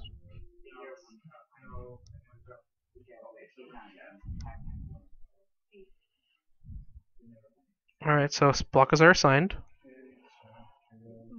We'll resolve it as 2 KOs and pushed. So this time, it's pretty good. He was able to do that. Robert's not going to be able to draw any sidekicks this turn, or refill this turn. But what's going to happen is 2 on the field already by itself is going to be hard to get through. He's going to have to find a way to either get rid of it or just somehow replace that Falcon. I do like that a Falcon effect with the Namor. The only thing is Falcon isn't unblockable. It's just the sidekicks that are. So Ken does have a lot of characters. He's able to field 3 of them. He does have the 2 energy. I assume he's going to be resurrecting, because in a game like this you want to make sure that you have all the chances you can get to roll your characters.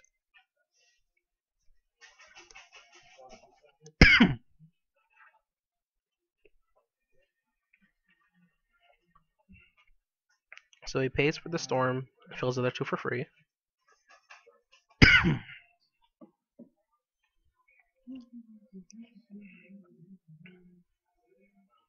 And it's pretty good because you see both characters did bring the 2 costs Mass Storm, so they are both prepared for a PXG deck if they ever come across one while they're playing.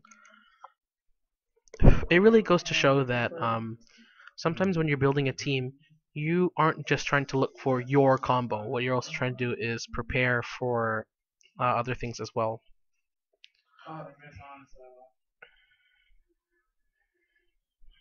I believe priority's passed, so let's see what decision is made.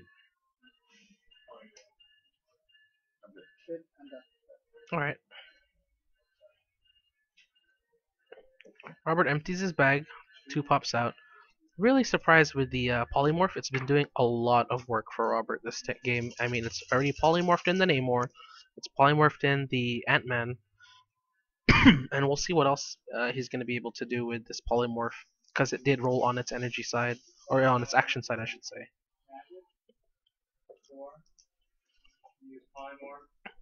Alright, so he does have a lot of energy.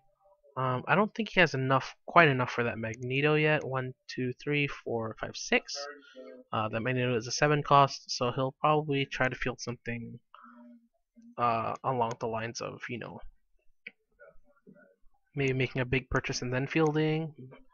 I assume what's going to happen is that since he does have the Fist energy, Toad is going to be actually a really strong play here to buy. Go ahead and polymorph, and then still have the leftover shield in order to resurrection. And I believe that is exactly what he's going to be doing, but I'm not sure which one he does want to polymorph, because we do know that in order for Namor to be effective, he needs to be the only one in the field. But at the same time, Toad is the kind of character that absolutely has to stay on the field. So that's going to be kind of like a rock and a hard place between what kind of machine you want to set up. Where, I mean, Robert had this particular machine in the beginning where Namor's attacking, Falcon's attacking, everyone's attacking, cycling, going. Now he's going to make a decision how he wants to play this machine. Okay, so he goes instead by the Ant-Man instead of the Toad. And it looks like with the Ant-Man, the low cost Ant-Man is actually a really weak. I believe it's 2-1 for the Ant-Man, so I don't think I'm not sure if he's going to be using polymorph this turn. Okay, so he does go ahead and polymorph Ant-Man in. It's going to be on its lowest dice. I'm going to spin this to spin up Namor. I'm going to spin up Ant-Man. Okay, so he's Namor's already in the low one. Okay. So just the polymorphed Ant-Man sitting on the field. I'm going to relentless. I'm going to relentless. Those two. So Ken did bring Relentless, so Robert's going to go ahead and use that in global against him. He'll have the Resurrection. And let's see what he attacks with. Let's see what he's going to do. He's going to end up attacking with the Ant-Man. It's going to be good, because if Ken lets it through, that Ant-Man pretty much is going to either die this turn, which leaves Namor the only one on the field yet again, or it's going to go through, and it's going to be, you know, pretty positive in terms of being able, or for Robert being able to use those, what is it called? The effect again. But we'll see what happens. So he does block. I believe that kills the Ant-Man. Robert has only one character on the field again. These are in out place. Yes. So Robert did make a good point. The ones that are out of play aren't able to be used. He could have used the ones in KO, but I believe he wants to roll the energy this turn. So we'll see. Ken does have this opportunity.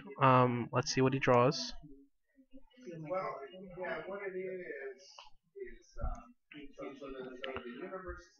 So there is a possibility for a big swing this turn, because there's only one Relentless to worry about.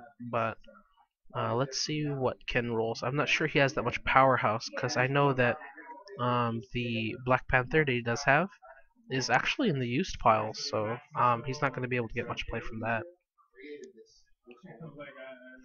So he'll be organizing in the energy.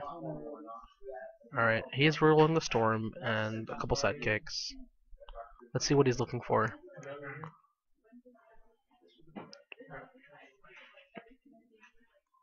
That all started with Avengers and New Avengers, so that's where all of that was coming from. Alright, so simultaneous spending on the fielding.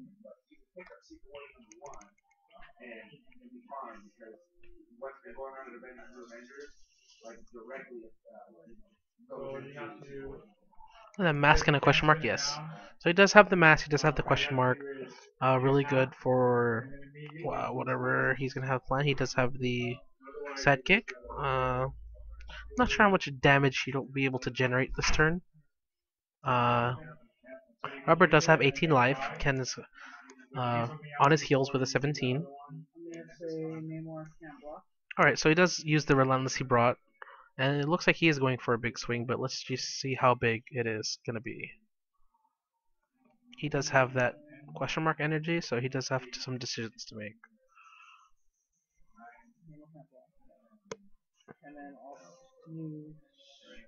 So you're not gonna feel it all. You can't block.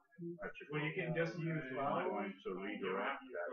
So if you use the one, just lose the other one. Okay. Yeah. Okay. I'm just gonna redirect it to one of your characters. Okay. With her global. I just targeted that priority. Okay. What happened? But you need a mass. That's mass energy. That's mass energy. Yeah. I'm sorry. You're right. He's relentless. Okay. Alright, so Relentless happened. Let's see what he does. Yes. And then I'm gonna spin one storm down. Alright, so he's gonna spin the storm down. No, 1 3. Yeah, she goes to 1 2 2. 1 2 2. And just spin the Ant-Man level up into level. 1 5. And let's see how big this swing is. Alright, so 16. Robert does have 18. Ken's gonna decide whether he wants, and he does push it all forward. Robert takes the damage. He goes from immediate 18 to 2. My goodness. And at the end of the turn, I believe Robert's able to sidekicks. Right? Yeah. Robert's able to sidekicks. So 18 to 2. Alright.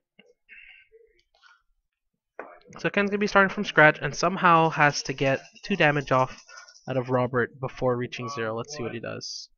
Say I choose this one, so you can attack the It is really exciting to see Ken go against this because Robert does actually have the 2 Ant-Men able to be re-rolled. I'm not sure if he's going to be taking that chance. He does also have the Namor that's pretty strong. Well paid butt doctor.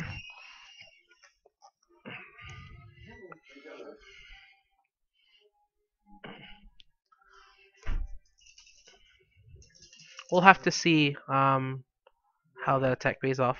And Robert does go ahead and roll the characters.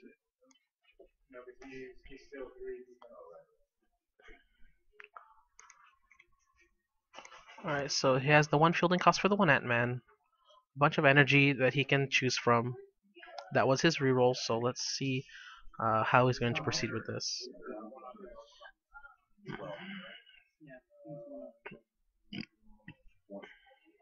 Oh, no. I think that's game. No, you have 14. 14? This is 12. Oh, never mind. You think you give me more points? No, sorry, buddy. I thought. Oh, what happened? I was at 17. You guys he's at 14? He's at 14. I'm at 14. Oh wow, never mind then. Come at me, bro. Hell no. So Ken's at 14, right? Whoops. Let's go ahead and switch that a little bit. Ken is actually at 14. Probably looking too hard at the game to realize the life total count has changed. So 14 to 2. I don't think Robert can close it out just yet, so it looks like he's going to be holding back his forces. Too shy. Too shy of devastation. Which would make it an even match if you think about it, because Ken has 2, Robert had 2. That's what I thought. It would have been over. Yeah, not any match. Passing. Alright, so looks like Ken will be able to He's gonna Maybe a turn. he'll live maybe a turn. He'll have to somehow be able to deal damage other than attacking because I think that was my only opportunity this game for. at this point it's gonna be extremely hard for him to get damage in. Um, there are sidekicks there. Shoot. There's masks. If he's somehow to get 5 masks in one turn, and then have the 2 sidekicks attack, then maybe he might stand a chance. But I mean, as far as what we're looking at, Even if he has four matches, I had one block. but yeah, you make a point, well paid, Butt Doctor. A Power Bolt would change the dynamic of this game a bit. But yeah, that would have been bought because what happens in draft a lot is that people wall up. That's just a natural occurring thing that happens more often. You see, because there's less time for planning, like less time for setting up a machine, a combo, anything like that. So what you're gonna see is a lot of people are going to be walling off or trying to get that one fell swoop of lethal damage. But Ken does roll 3 character dice. He is pretty safe from Relentless, just on the fact that you have to roll 3 of them. And he goes ahead, passes priority, has no attack, and it looks like Robert's gonna go next.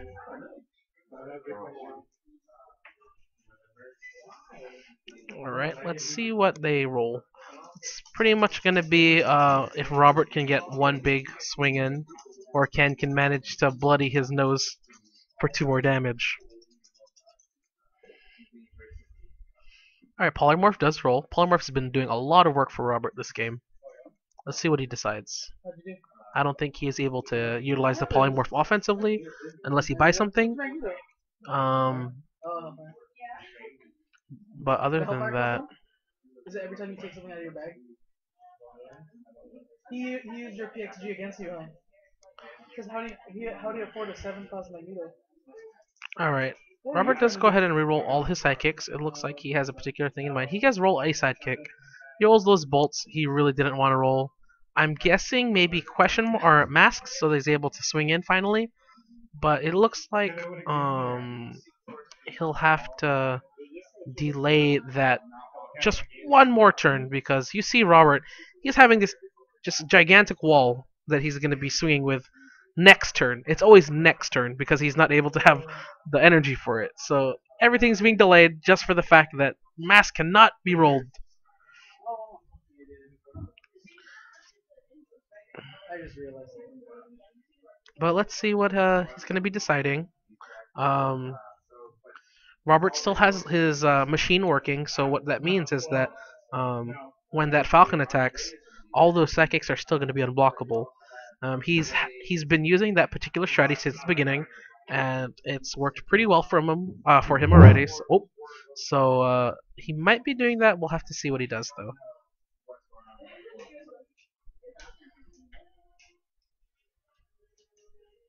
He really has some decisions to make. Alright, he pushes, with confidence, pushes all of his dice forward. He knows for a fact that those psychics cannot be blocked, so Ken's going to be taking that 3 additional damage, absolutely uncontested. However, the other 3 Ken might be able to block.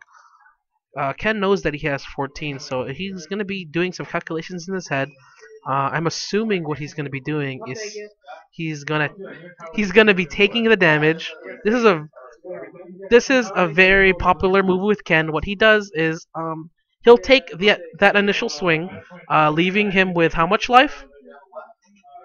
Usually, okay, 2. All right, so Ken is obviously letting this entire game ride on if he's able to deal 2 damage. Now, if he can field 2 characters, The 2 psychics came back for him. That's priority. Done. My turn. all right. Let's see if Ken can somehow get 2 damage in. All right. He draws a lot of characters, and he does only roll 1 character side, and he does get a mask. So, I mean, just from that alone, he'll need to have, I believe, one more character in order to close it out. But, I mean, it's still a 50-50 chance for both dice. We do know that the Black Panther does have quite a bit of a fielding cost attached to him, and the Ant-Man does have, I believe, 2 free fielding costs on him. But it looks like he rolls all of it because he is hoping for the mass from Storm. So he is gonna be trying to roll those as well, and it looks like he gets it. So he's gonna relentless, and he's gonna swing in. He took the risk. He took the risk, and it was down to 1 dice roll. It was really close. No mask energy. Robert had the game in his hand, but it's really hard to kind of roll that mask energy. That mask energy, we know that in this format is really, really strong. Congratulations to Ken for winning that game. We're gonna go ahead and see how much longer the other games are. We'll set up for our next match. What's that? The chips? I got the other ones. Alright, so turn 0 for the other tables. We still have Matt playing Jason, so let's go ahead and see. Let's see, I'm gonna ask my friend. Hey Steven, how'd you do? Steven, how'd you do? Lost? Okay. 4? Good stuff.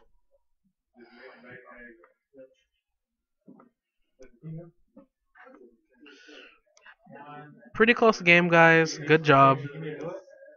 Which one? No, not today. Maybe next time. I thought that was already established. I'm gonna go ahead and switch to the face cam because I know you guys are not. I know you guys, but I honestly always like to see someone when someone's streaming, so I'm gonna go ahead and switch to the face cam, guys. And we're back. That was a great game, guys. You see how Robert made his. Let's talk about it a little bit.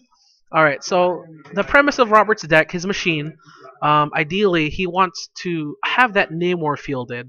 What that Namor is going to be doing is that Namor is going to be sitting there, and he's going to be providing the team with both bodies as well as a thinned bag due to the a lower presence of the psychic characters that are there. I like the way that Robert structured his team in terms of having that Falcon. I really honestly would have liked to see a Goblin, like a Green Goblin. What happens is it's a 3 cost, it'll buff up your Psychics 1/1, and if you're guaranteed going to have that, it's going to be pretty good. It would have to be a situation where you have the Psychics fielded already, and then you go to have the Goblin attack through. But all in all, really, really solid deck construction. Robert absolutely had an idea in mind, and he went for it. He knew exactly what he wanted to do. I really do like the play that he did. I really do like the play. I got a 4-star Nick Fury.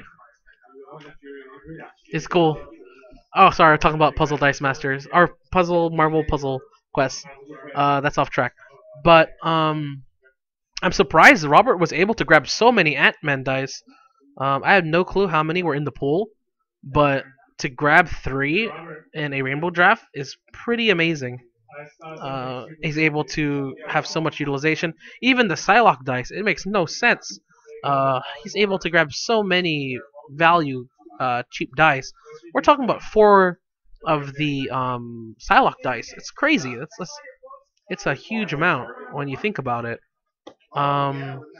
Especially when you have 5 other people drafting alongside you. It's pretty cool. I really like the idea that there's so much synergy involved with Robert's deck. With Falcon attacking through, with Namor sitting there on the field, clearing bag and putting bodies. The only thing is that last swing, and Ken decided to take. I believe, how much damage was that? It was like, I think, it was like 12 damage that he took in one turn. that's tied up 2 for 2. He put it all on the line, and it absolutely paid off for him. Congratulations to that. And it was pretty cool. I'm gonna go ahead and let's talk to the chat a little bit, guys. Let's see what you guys have to say. Was that like a specific rule or just? If there's no condition Chris that face. says I don't understand what that is. that I don't know. unless you're specifically I'm just gonna go like this because I don't know. No clue, no idea. Because they said that per global can be used. Thank you for your viewers for coming and hanging out with us on stream. Go ahead and say the viewer list. It's not a lot. It's not a lot, but I appreciate you guys, tuning in. I know sometimes it feels a little spammy, just trying to tell you guys about the stream and everything. We'll go ahead and list them off. Comic Hero U, that's our fabulous Enrique here. Thank you for tuning in. Full Lanthropy, thank you for tuning in. Hunter Alakai, that's Mendel, thank you for tuning in. M3G4 Warrior TM, thank you for tuning in. Mr. Joses, no, what is that? Mr. JOSES Anchez 87, it's 87. Thank you for tuning in. Tribunals Supremo, thank you for tuning in. And of course, Well Paid Butt Doctor, always so active on the chat. Thank you for tuning in. your dice with your dice unless there's no condition in the game that says I can swap my dice with your dice. Alright, let's see. Everyone's still deciding what they're doing. We have this one more game going on. So let's talk about something. Why don't we talk about the War of Light that we were talking about a while ago? Because I know for a fact I'm not sure if I finished it, but War of Light is pretty cool. Alright, we started at Warth, I believe. How that game flipped. It is pretty insane how the game went back and forth, but that's how Dice Masters works. You attack, you leave yourself vulnerable. The other person attacks, the other person leaves themselves vulnerable. All down to the luck of the roll. Ken picked a good time to kind of delay, or he picked a good time to make the decision. Okay, now I know what's coming up in my bag. I'm pretty sure he knew there was a storm there. Pretty sure he knew there was at least one Ant-Man there. So he did take that chance, and it did pay off for him. Alright, so let's talk about Kyle Rayner, Hopeful Will. This is another one of the leaked cards for the War of Light. While Kyle Rayner is active, I believe it's Lantern characters cost 1 less to purchase for each active Lantern of the same color to a minimum of 1. Okay, so what it looks like is going to happen is that you're going to have these non-basic action cards, I'm sure, which are going to be like, I guess, the action cards that you usually buy, kind of like Millennium Puzzle, stuff like that. I mean, this is all theorizing. I'm not too sure, actually. It's like a power battery somehow. It looks like they're going to have power batteries, and those particular power batteries, you're going to be buying, fielding. I'm just guessing, guys. These power batteries are going to be buying, fielding, and those are going to actually make the affiliated lanterns that you do have cheaper. So kind of like, how what's his name? Aquaman works. Aquaman, what he does is that he has he costs 3, and he makes all Justice League characters cheaper. I believe including himself, so he can make himself from 3 to 2. And what happens is that you're going to have that lantern. I'm not sure if that lantern is going to have any other additional powers. I'm pretty sure it will, because it wouldn't make sense to not allow that lantern to have powers. You're going to be revolving around this kind of War of Light. I guess that's the theme, right? This War of Light, you're going to have people that are fielding a lot of blue lanterns. You're going to have blue lantern, kind of not like I guess you would call it a deck. You would call it a board, like a team. Let's say team. Blue Lantern team, Green Lantern team, etc. All that stuff. I'm pretty sure that's how it's going to work. That's what I'm thinking about. Nightwing and Batgirl. I'm not too sure what lanterns they would be, but I am pretty excited about Yellow Lantern Batman. It's going to be pretty exciting for that. So it looks like we did finish out the last of the matches. How did that match go? Matt won. All right, Matt won. What just For that Who do match. you want on stream? Uh, You can either have Jason and James, Robert and Steven, or me and Matt. I don't know if there's any. let's see. He doesn't want to play on All right, then Steven and Jason, then yeah. Or Steven and James. Oh no, Steven and Robert. It should be James and Jason then. All right, James and Jason. Are you guys cool with going on stream? All right, so James. Because you don't want to play on stream, man. I'm gonna go ahead and switch back to table game, guys. There's a little bit. So let's go ahead and clear that. Clear the life point total. Congratulations to Ken for winning that game. Am I moving? No, I'm moving. you have Oh, one we Alright. might both be moving. So they see someone new on the stream. That's cool. Who am I playing? You're playing Steven. Am I playing Steven? Oh man, I'm gonna get beat. No, Mr. Sinister. Hey, you got my you got my action dice. Yeah. Hey, you walking off with my dice. I'm known to steal action dice. Yeah. Alright, so life point totals, let's reset to 20. Huh? I like to cut them out and put them like that. Yeah. Like art that I don't have to pay for.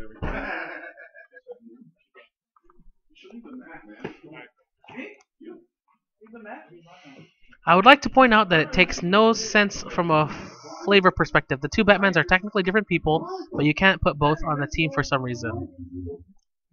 Yes, you cannot. The same reasoning why you cannot put the Angel Sorin and the other Angel from the AVX, Angel from all these other things, can't put on the same team. You can't. Cool. You guys are. So if my wife ever asked that, if she's ever in here, she says something to the effect of tell whoever it was that gave that. Really good. It's also important to note, we all know a couple of the spoilers for the Age of Ultron. The dice for Captain America, the dice for Iron Man, completely different in terms of values from the dice from their AVX counterparts or their other counterparts. What is it? The Uncanny X-Men counterparts.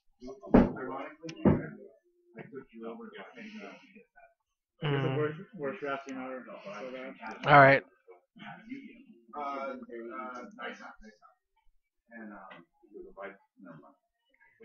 I think I got these.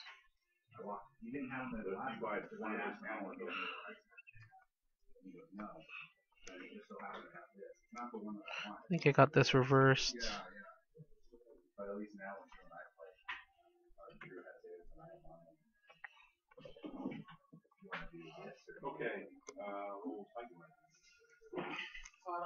Alright, so for Jason's side, looks like we have Vision, Magic, She-Hulk, Falcon, Cerebro, Toad, Psylocke, and Sabretooth. And then for James, we do have the Spider-Man Angel, Vision, Toad, X-23, Magneto, Sentinel, and Bishop. So without further ado, time will be called, and we'll go ahead and let these guys start playing. Oh man, use it up, use it. You know that polymorph is so fast, bro. I love fun. It's sounding match.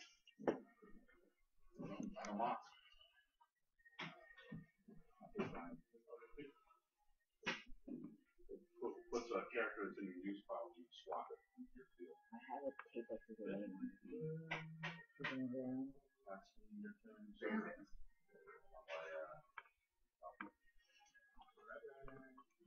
Do something.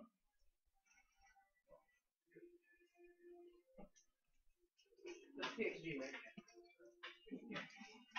I can't. Looks like these players are still taking a good hard look at each other's decks, trying to figure out what their plans are. Just looking. Alright. Looks like a roll off is happening, so that first roll, 3 sidekicks. It's gonna be hard to beat. 2, so it's gonna go ahead and James will have the first roll. Alright, if you do notice, or there's his reroll, if you do notice, there's no PXG in this game, so it's gonna kind of be that same situation that Ken and Robert were in, where we're gonna see a lot of walling off during the mid-late game. But let's see where he takes this decision. He does include Blessing.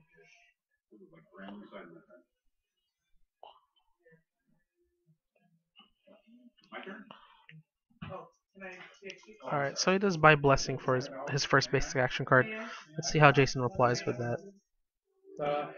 Very clear idea what he wants to do. He immediately buys the 4-cost Psylocke. And very clear turn 2 as well, buys the Spider-Man. Let's see where this goes.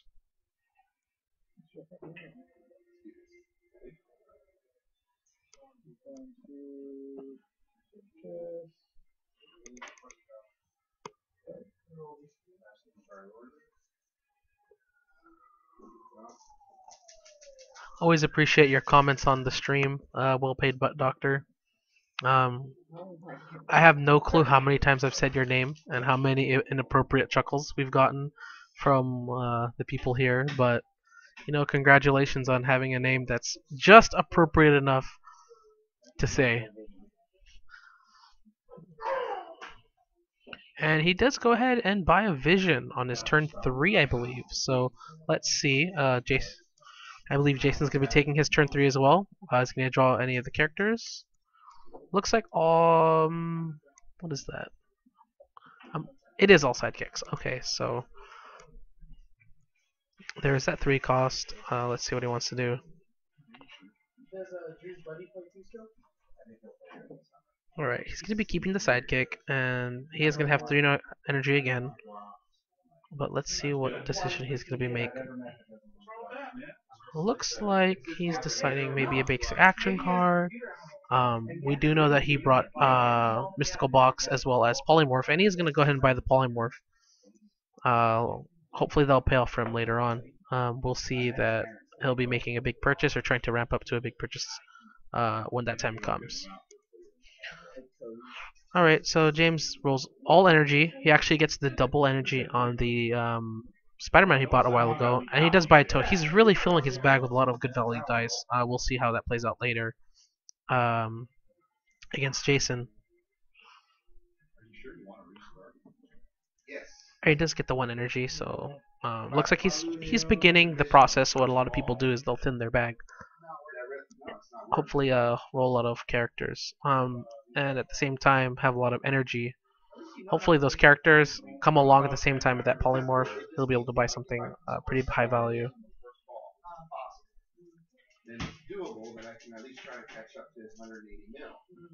Alright, here goes the Blessing, I believe. And he rolls a lot of energy, quite a bit of energy, actually 5 again, so we'll see what he decides to buy this turn. Alright, so he does go ahead and buy another Toad. That's his second Toad of the game. Very good value in terms of dice by itself. I mean, it is a bit more on the expensive side. I mean, for 5 costs, you're paying for pretty much the die faces. Let's go and see what Jason rolls. And you are seeing that it looks like he did want to roll energy, but I'm not too sure.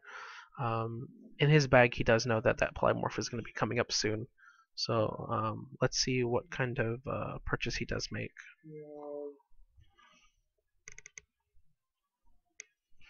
He does field the Toad. I believe they both have. And he is attacking with that Toad.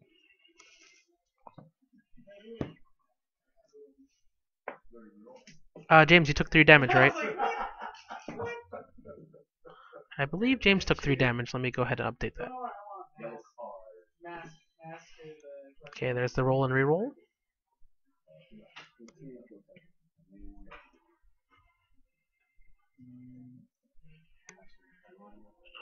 And we can expect the polymorph to be coming up now, so let's see if he does draw that. Oh, not just yet. Okay.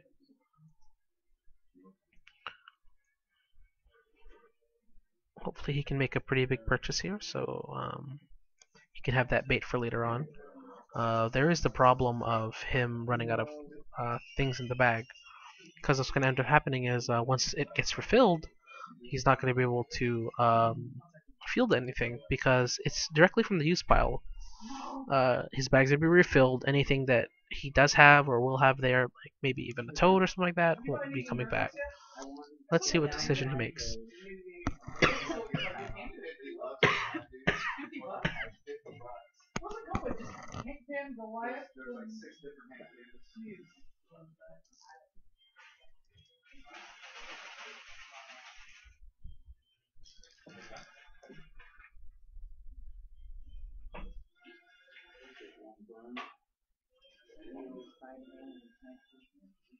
Spider-Man field, the psychic fields. Polymorph come down.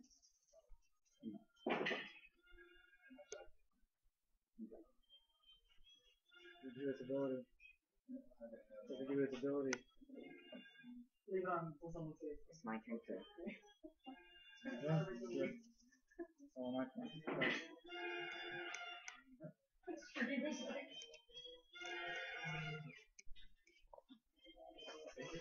Got some trolls going on. The threshold doesn't catch it. Oh, okay. Wow. Where did you guys go? Mega Warrior TM. Where do you guys go for all your Dice Master / tabletop accessories?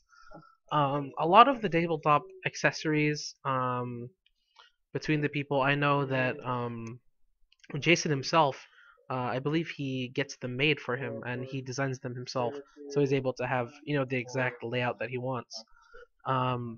For me, I get a lot of my stuff either from the local comic book store here at Comic Hero U, or I do get them from online. Things like Cool Stuff Inc.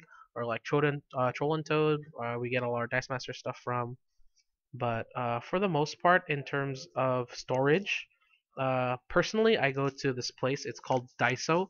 It's the equivalent of a Japanese 99-cent store, except that everything costs $1.50. No, this is okay. And then let's. So what I like to do is I like to get a lot of my stuff from there.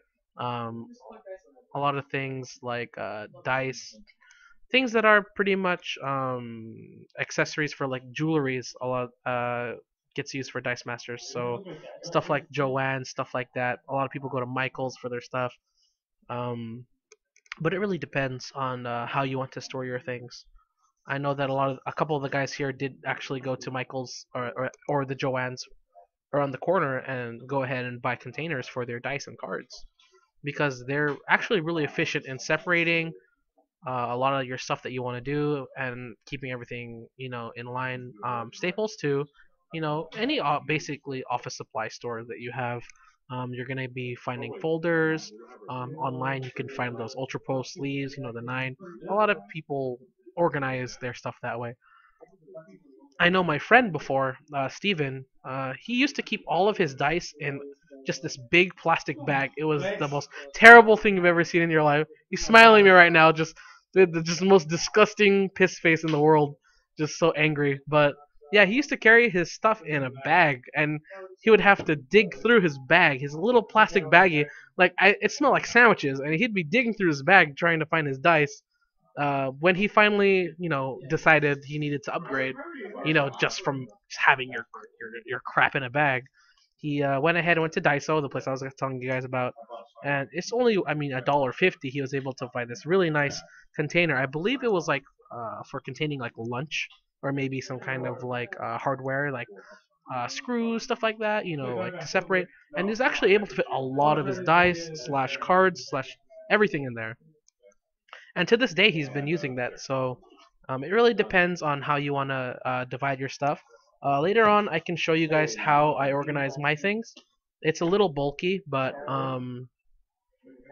when I get the chance, I'll go ahead and show you. I got all mine from Daiso. It's pretty organized in the way it fits together. But we'll talk about that later. Let's get back to the game. Last time when I attacked you, I let you Let's see. Oh, actually, we'll play Dot Doctor. You're having a lot of conversation here, so let's go ahead and read what you wrote. This is all about having a conversation with you guys. Um, Less about the match is something in the background you can watch, but it's also nice to have a conversation to talk about Dice Masters. You know, you can watch a match anywhere, but if you want to talk about Dice Masters, if you want to discuss strategy, if you want to discuss all these other things, you know, um, that's what a stream is for. So let's go ahead and have this interactive talk. I have a stack of playmats from when I played Magic and WoW. Outside of that, I just buy sleeves and use the bags that came in the starters. Yeah, actually, not a lot of people liked the bags when they first came out, but I mean, after playtesting, after seeing how durable they are, they've actually deserve a lot of love because I mean, it's almost as if they're made out of like some kind of like a less of a paper, more of like a wool that will keep its shape, actually be more comfortable the more you play with it. I'm sorry, I've been talking for a while. Things like that.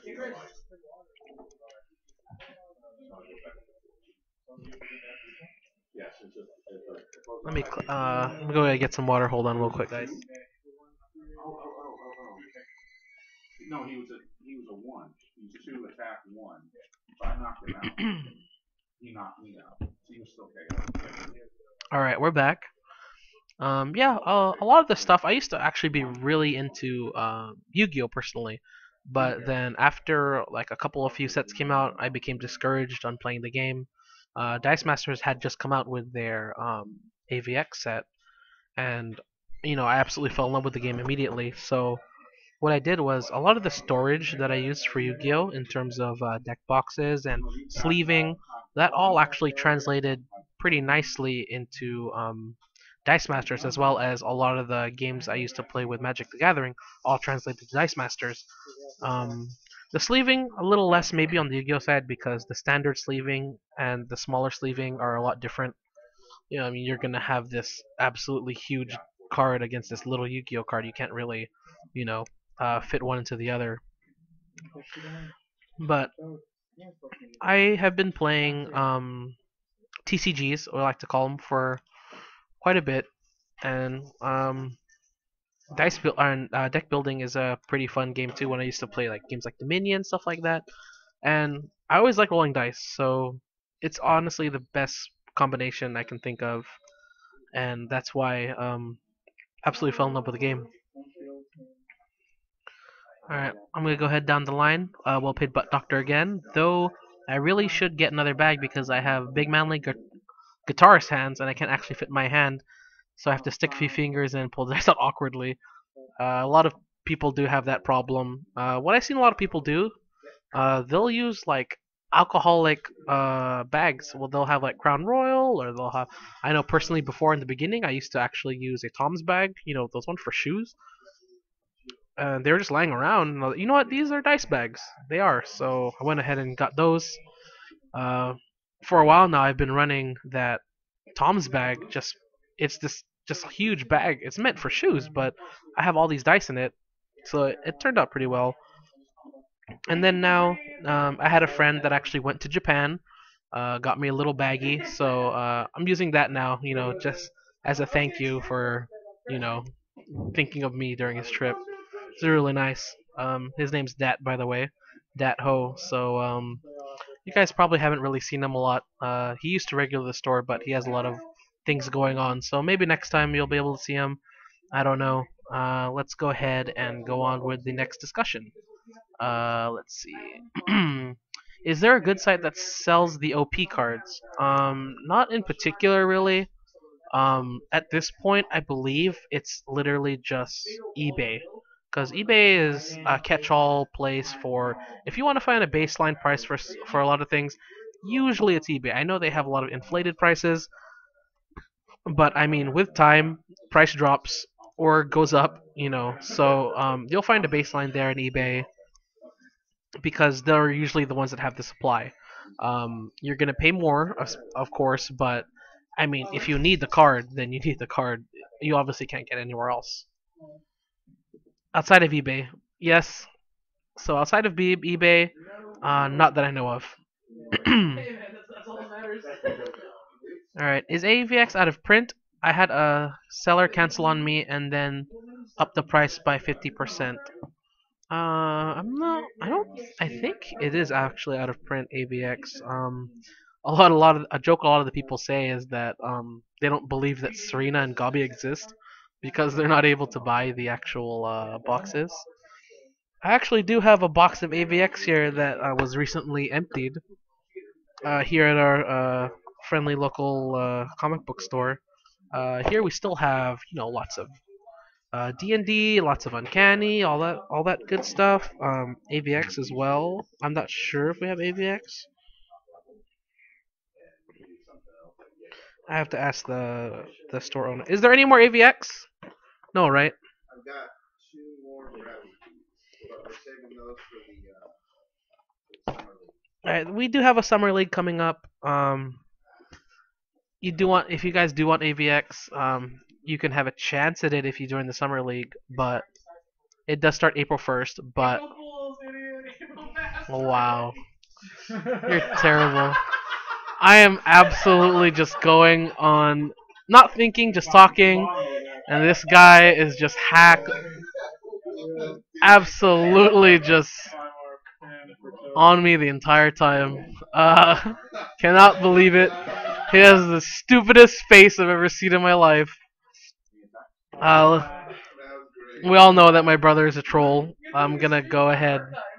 I'm never gonna go ahead and disregard that. So yeah, we do have a stream. So if you actually do or are looking for AVX product, if you 20th of June is what I'm told by the comic book owner. So comic store owner. So 20th of June, if you're looking for product, especially for AVX, you could try your luck there. I believe we'll have a lot of details available later on. Um, but I mean, looking for product, that's your best bet, honestly. Let's see. Let's go back down. Again, using it all soak in. Local comic book store has some left, and my local. This is Mega Warrior TM. My local comic store has some left, and my local tabletop place has a lot left, if I'm not mistaken. So I don't see why not. Open Butt Doctor. I should finish my AVX set. I'm only missing a few low value rares. Same way for me here. Auk and Vibranium Shield, and then Mega Warrior. I have quite a bit of those. And well-paid Black Doctor. He does have a Serena and a Gabi. I mean, that's how he shut down his scene in his local comic book store. If you guys remember talking about that a while ago, because he was metaing it up with all the people there. Let's get back to this game. Life point total. 14 to 17. You're 17? You're 14? So we have James at 14 and Jason at 17. Alright. Sorry about that, guys. Just went on a rant talking about everything that happened. Those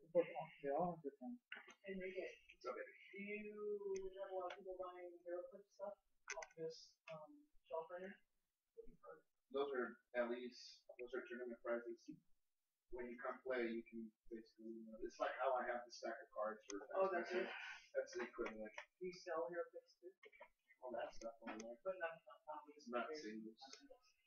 For me here, it's not conducive. I don't get enough people that come in here that want to buy singles. Yeah, too. I'll have to attack. Dump my collection on you. And we'll do consignment. Yeah, consignment have them sell money. Yeah, but they take up so much space. I do, but I don't know where to put the freaking clicks. Wow. I was selling singles for clicks, but that's taken up the price now. Okay.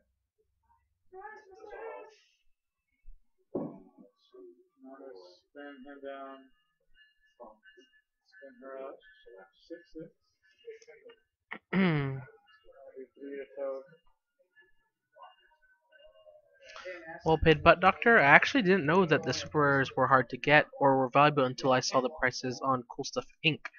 My first box I had both Mr. Fantastic and a Gabi. My second had a Knucklehead, and I really opened a Serena in the first draft I played. Congratulations to you. And in a week you had all the super rares at the time. and congratulations to you. That's what those are the kind of stuff you get when you're in the ground level on a game like this. You get a lot of the product that is later on harder to get. I know there's a lot of people looking for AVX product, but if you're not able to get the AVX product, at the very least, you can still try to get the Uncanny X-Men, because that Professor X in particular, I know I keep talking about this Professor X, but he makes every single other set good, no matter where he is. And that's only based on the fact that he is able to let you buy higher cost characters and pretty much thin your bag at the same time. Alright, so it looks like with... Yeah, one AVX starter left. And here at our Fullerton store in Kamakura University, we have Enrique saying that he does have one AVX starter left. So if you guys are still looking for the basic action cards, or still looking for that, that Beast Mutate 666, a lot of these key cards, a lot of people are talking about, and a lot of people try to look for. You can go ahead and try to pick that up from here if you are looking for that AVX starter. I know a lot of places you at the beginning you really had a hard time finding those, so first come first serve, I believe. So go ahead and if you guys need it, pick it up.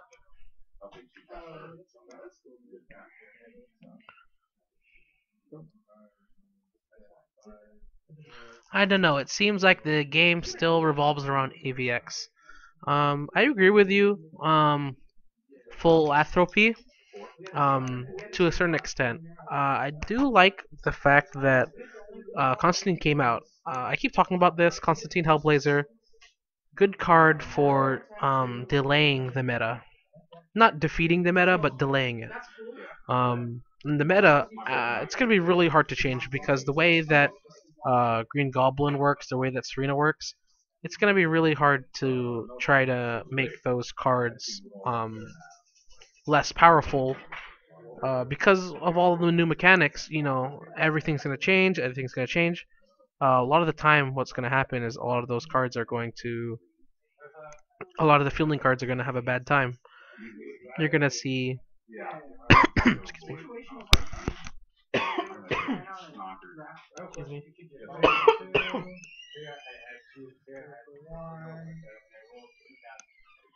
The meta changes. I mean, the meta, it kind of teeters, because we saw in Worlds, that was before DC was able to be used. You did see a lot of Gabi, you did see a lot of Serena. These cards, you can consider them to be like cards that you would put in a deck that's being competitive, right? We're talking about World's competitive deck. These are the cards you're looking for.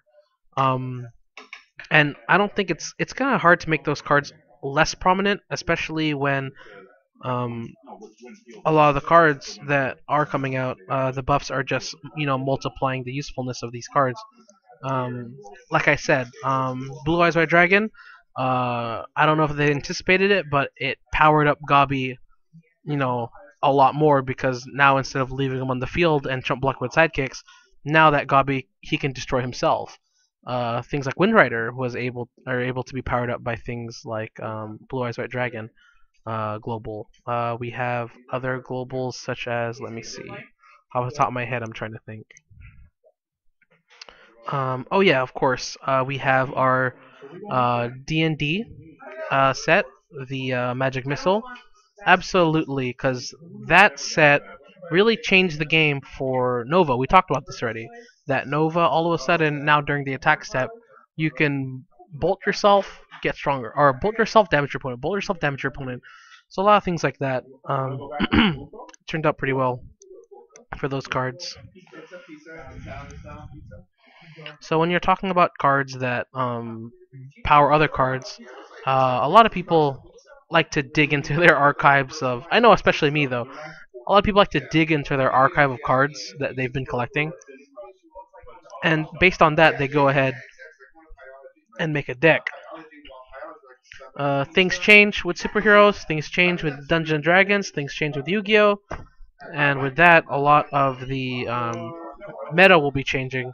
So since the induction of Dungeon Dragons, I feel like a lot more Dungeon Dragons and DC are going to be seen more, especially Constant Hellblazer. But a lot more Dungeons and Dragons is going to be seen in as well as DC in Worlds.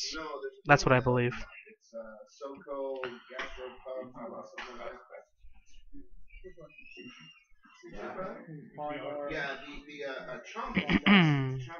I started playing about so Schulman. Stuart Schulman. I started playing about 6 weeks ago, and I went hardcore into with buying some gravity feeds, singles, and trading. I've got pretty much all of the meta, and I am missing a few cards from the comic sets. Goes on to say, yeah, the AVX seems to have the most abundant of the meta cards. My friend local game shop here in Austin still has maybe 3 to 4 AVX starters if anyone needs to pick one up for them. Constantine doesn't stop the big attack cards like Hulk, cards that don't need fielding effects, and Poly. Yes, that's true. I have almost all Ultimate X-Men, this is well paid Doctor, but I'm missing a few super rares from the set, Ember Frost, and Iron Man. Yeah, well, you're not missing much with super rare Ember Frost and super rare Iron Man. The only reason why I even try to collect them is the fact that ever since I was little, I guess, I really feel like being a completionist in terms of what is it called, trading cards. It really kicks in there, and you really want to make sure that you have all the stuff. I mean, if you didn't see when I was looking through my cards, they're all in alphabetical order. If I need to find something, I just, hey, what does it start with? S? Okay, let me go look in the S section. There's Sabretooth. There's, Sentinel, all that other stuff. I really have that that drive to organize and complete sets. So, I mean, when I was playing not Dice Masters, when I was playing HeroClix, it became a problem because HeroClix is a game where you're investing in a collection as opposed, it becomes a problem later on. But it's pretty good with at least Dice Masters because you're looking at a gravity feed. One gravity feed pack only costs like $1, and you're getting one card or two cards actually and two dice. So economically, it was more sound to get more pieces and pay less at the same time. All right, let's go ahead. Let's go ahead and talk more about what you guys are talking about. I think my next purchase is catching up on OP stuff I'm missing, then finishing the 2 sets. They can be found fairly cheap on Facebook trading groups. Yeah, I'm not sure. I've never tried the Facebook trading myself. I'm actually pretty interested in doing the Reddit trading because I know a lot of people, they're actually trying to trade out a lot of their stuff cross sets. Like for me, I mean I can start advertising all the extra crap I have and the crap I need, but I don't think you guys need an extra Frost Giant or like a rare Frost Giant or an extra like rare, I don't know, Super Sturge. So I mean, I'll take my time to go ahead and try to trade my collection away and try to get 1 for 1 in return. Hopefully, with rares, with super rares, everything else you have to deal with. Is anyone interested in weird die cuts, misprints, miscut cards and stuff? I don't know anyone in particular who really likes those kind of I guess you would call them factory default. I know a lot of people who are actually trying to, or not know a lot of people personally, but I've read articles and I've read posts about people who are actually buying a lot of things like what would you call it? Factory default amiibos. If you guys haven't heard of amiibos, there's Nintendo's little figurines that you interact with your 3DS or you interact with your Wii U, stuff like that. I mean, we're talking about a genuine factory default Nintendo product going for, I believe, thousands of dollars. It's ridiculous. Like, I believe one of them is what was it? It was a Samus with double blasters. If you guys don't know Samus from the Nintendo character, basically I wouldn't say an android, but it's just a person in a robot suit. Let's say like it's kind of like Iron Man, but he has two or she has two blasters, and I believe that went for thousands. I believe, and you can buy that thing by itself, the amiibo. I believe it's $12, and just the markup on that is amazing. Just having um, that defect worth makes something worth more.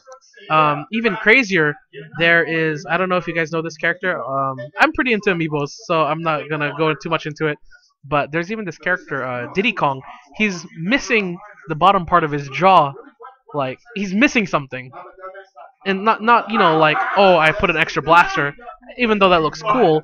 But this character, he's missing a piece. He's missing his lower jaw, and that's going for way more money than you can buy it for.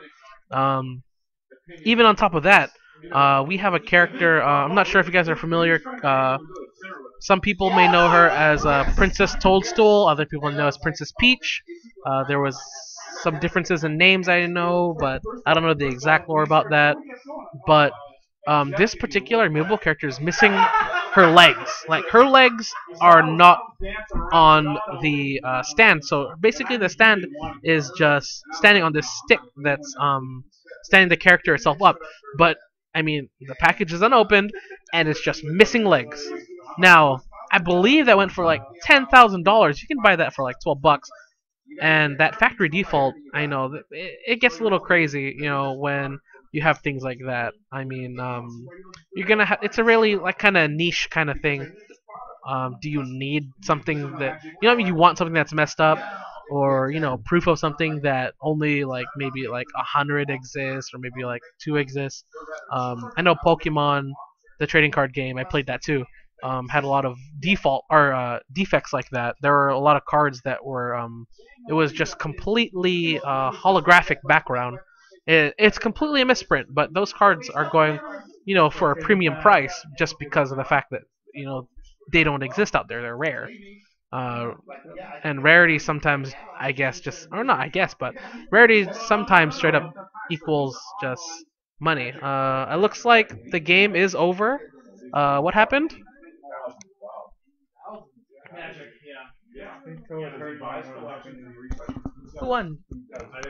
Alright, and I was going on that rant about amiibos and factory defects, but it looks like we do have a winner. Jason did win. Congratulations to you, Jason. I believe we have. Do we have one more? One more?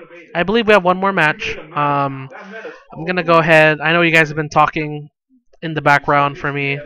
Let me go ahead and move the camera back to the logo.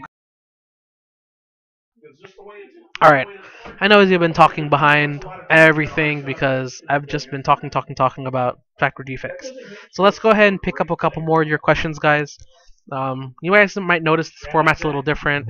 Usually you'll have like a bunch of people coming in and out, talking and having their opinion on the games.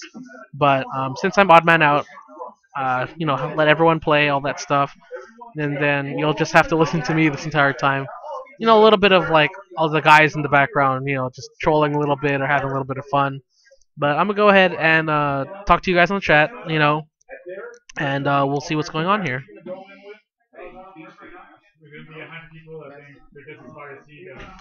Alright, so I believe I left off with my next purchase, catching up with OP stuff I'm missing. There's 2 sets. Oh yeah, the misprint ones. Rereading the cards with every new set is the best. Finding the new pairings, how cards play off with each other. I absolutely love doing that. A new set comes out, and then you're organizing, putting everything in alphabetical order, and then you get to see, oh, let's play off this. What if I use, what if I use Relentless with this card or Distraction with this card? All of a sudden, you have all these different kind of powers that kind of merge together. It's pretty crazy. Let's see. Well paid Doctor. I have a blank Dice Masters card with the back printed, a Dr. Octopus die with a missing face, a purple cube that came up with a Hawkeye, a Psychic Dice with off-center cutting, and a card that is the bottom half of McRook on top and the top half of Reed Richards' rival on bottom. Good job for bearing the lead, but that is a pretty crazy card. If at any time, well paid but doctor, I mean, you are listening to this, we're talking and everything, you know, pictures or it didn't happen. A lot of the times, we talk about anyone talks about something, I can say anything, but I honestly, personally, I'd like to see pictures or it didn't happen. When you have time, I don't know, whenever, if you want to prove it to the stream that these do exist. But other than that, pictures or it didn't happen.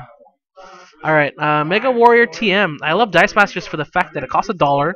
I do as well, and you can still get most of your collection. Yes. As for Hero Clicks, it was 10 to $12, and you had the chance of spending all that money on doubles or weak packed boosters.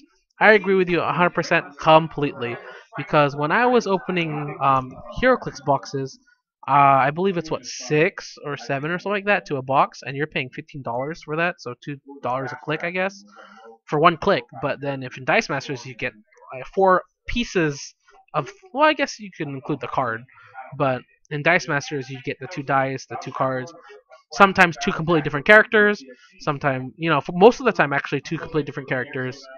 So, and all the time, usually all the time, 2 completely different cards. I mean, maybe you'll get like a cyborg uncommon and a cyborg common.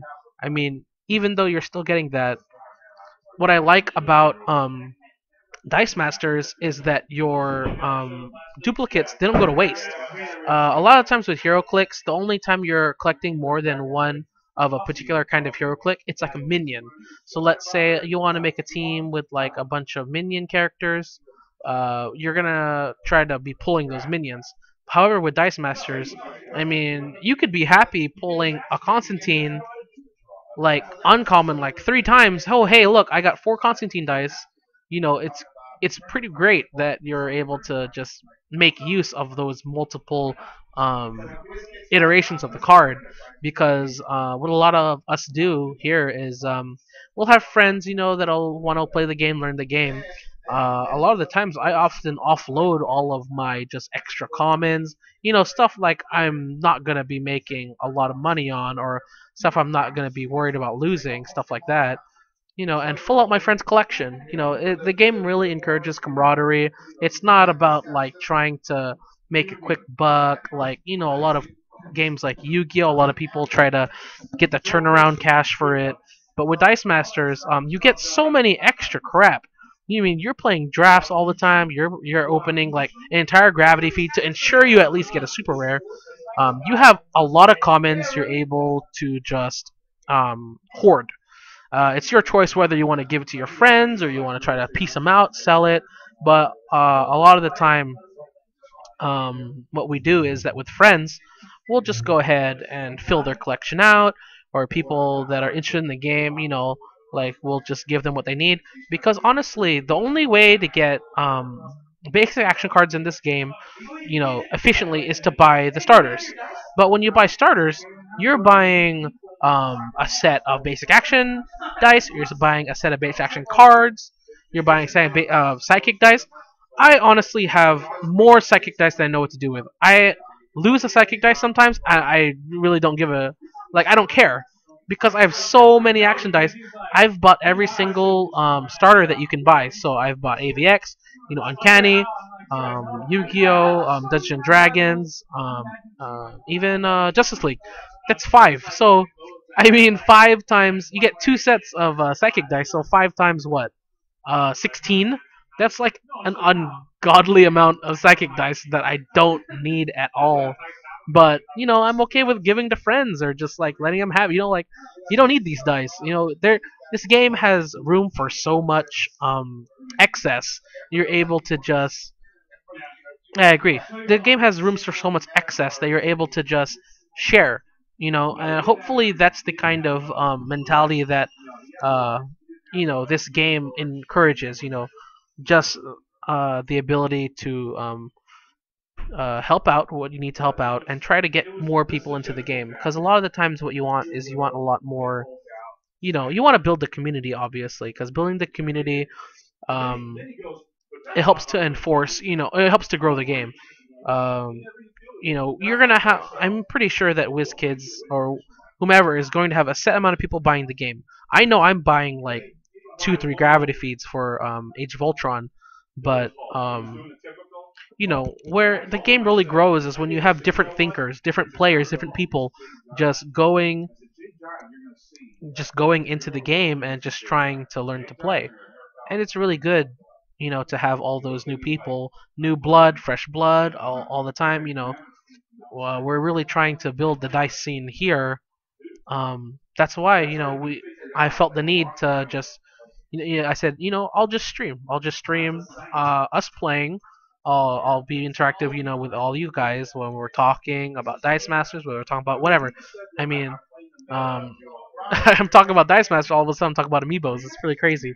So it's really nice to have that community behind you when you're playing a game. I mean, I've been to comic book stores where they'll only have like 4 people, and like sometimes you just really need to It was more funny than find just a spot that really tries to support the game, because you can't play Dice Masters with yourself. I mean, you can try playing on like Vassal, you can try playing on Google Hangout, but I mean, if you want to play Dice Masters, you're either playing with friends, siblings, or just people in the area.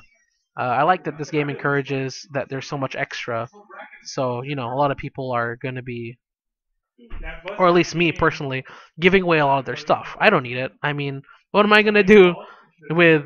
I think I have 8 She-Hulk dice. What am I going to do with 8 She-Hulk dice? You know what I'm going to do? I have the 3 extra, or even the 4 extra, because I only carry 4 of each set. I'm gonna give those 4 extra to my friend, because I don't need them. And you know what? My friend's gonna be building his collection. He's gonna be having, he's gonna be able to make more teams. And a lot of times people take to a new hobby just because of the fact that they're being assisted with it. Well, it looks like we're having I'm gonna go ahead and end that rant right now. I'm talking for a while. I need water, and I'm gonna go ahead and switch back to the table, because I know you guys you've came here to watch Dice Masters, so I'm gonna go and show it to you guys right now. It's literally the worst game ever. It's so bad. It's like nothing else. I like the whole Yeah, it's just fun. All right, guys, we're back here. I'm gonna go ahead and switch the names out. We got Jason on player 1 side, and not James, but actually Robert this time on player 2 side. I know you guys have seen these. Let me see, Robert. I love just to see his expression when you came with a big swing. And you were like, And then life point totals. Let's go ahead and switch that to 20. you can't do that. Wait, don't go there. You're like, oh, I'm attacking for 2. Oh, you don't know anything, man. Alright, I'm gonna go ahead. Let's go down. These guys are gonna be setting up their stuff. Let's go and talk to the stream, guys. I'm going to just use my finger. Let's see. Truth. Well paid butt doctor. Very active in the chat. Thank you very much. There's nothing, the reason for a stream is to be active with chat. So really happy to see you posting a lot. Just keep talking to us. We'll keep talking back. I will say your name as many times as I need to. How you doing there, big guy? How many people are on? Oh, I have no clue. Hold on. We got 1, 2, 3, 4, 5, 6, 7, 8 people, I believe. 8? Yes. Alrighty. Some people call in and donate money. That's exactly everything I've not been saying. I have 2 too. Alright, I've bought every starter 2, 80 psych dice. You have 80 of them. At most you need 32, so you can supply 2 player casual. I think I got a bad rep because I was in a new place for the first time playing and asked the dude if I was allowed to use printed out cards if that was house rule, and they'll look and say, dude, what the fuck. Yeah, a lot of people, what they'll try to do, like, like proxy is what they call it. I know a lot of people who were talking about that a while ago, because usually it's not bad, like casual games. people have problems with it, like during tournaments and stuff like that. But it'll vary from game shop to game shop because um, a lot of people do have their opinions on that. So I mean, if you are going to use proxy, at at at most try to keep it within the constraints of a friendly game. Because when people get competitive, I know the distribution is part of the game. Not everyone's gonna have the super rare cards. Not everyone's gonna have the rare cards. I mean, it just can't happen. That's the reasoning behind the distribution. Um, I know sometimes it might feel like play to win. A lot of people throw that term around, but in a tournament setting, there are rules, and those. That's the reason why a lot of people have their opinions about that kind of stuff. Let's see.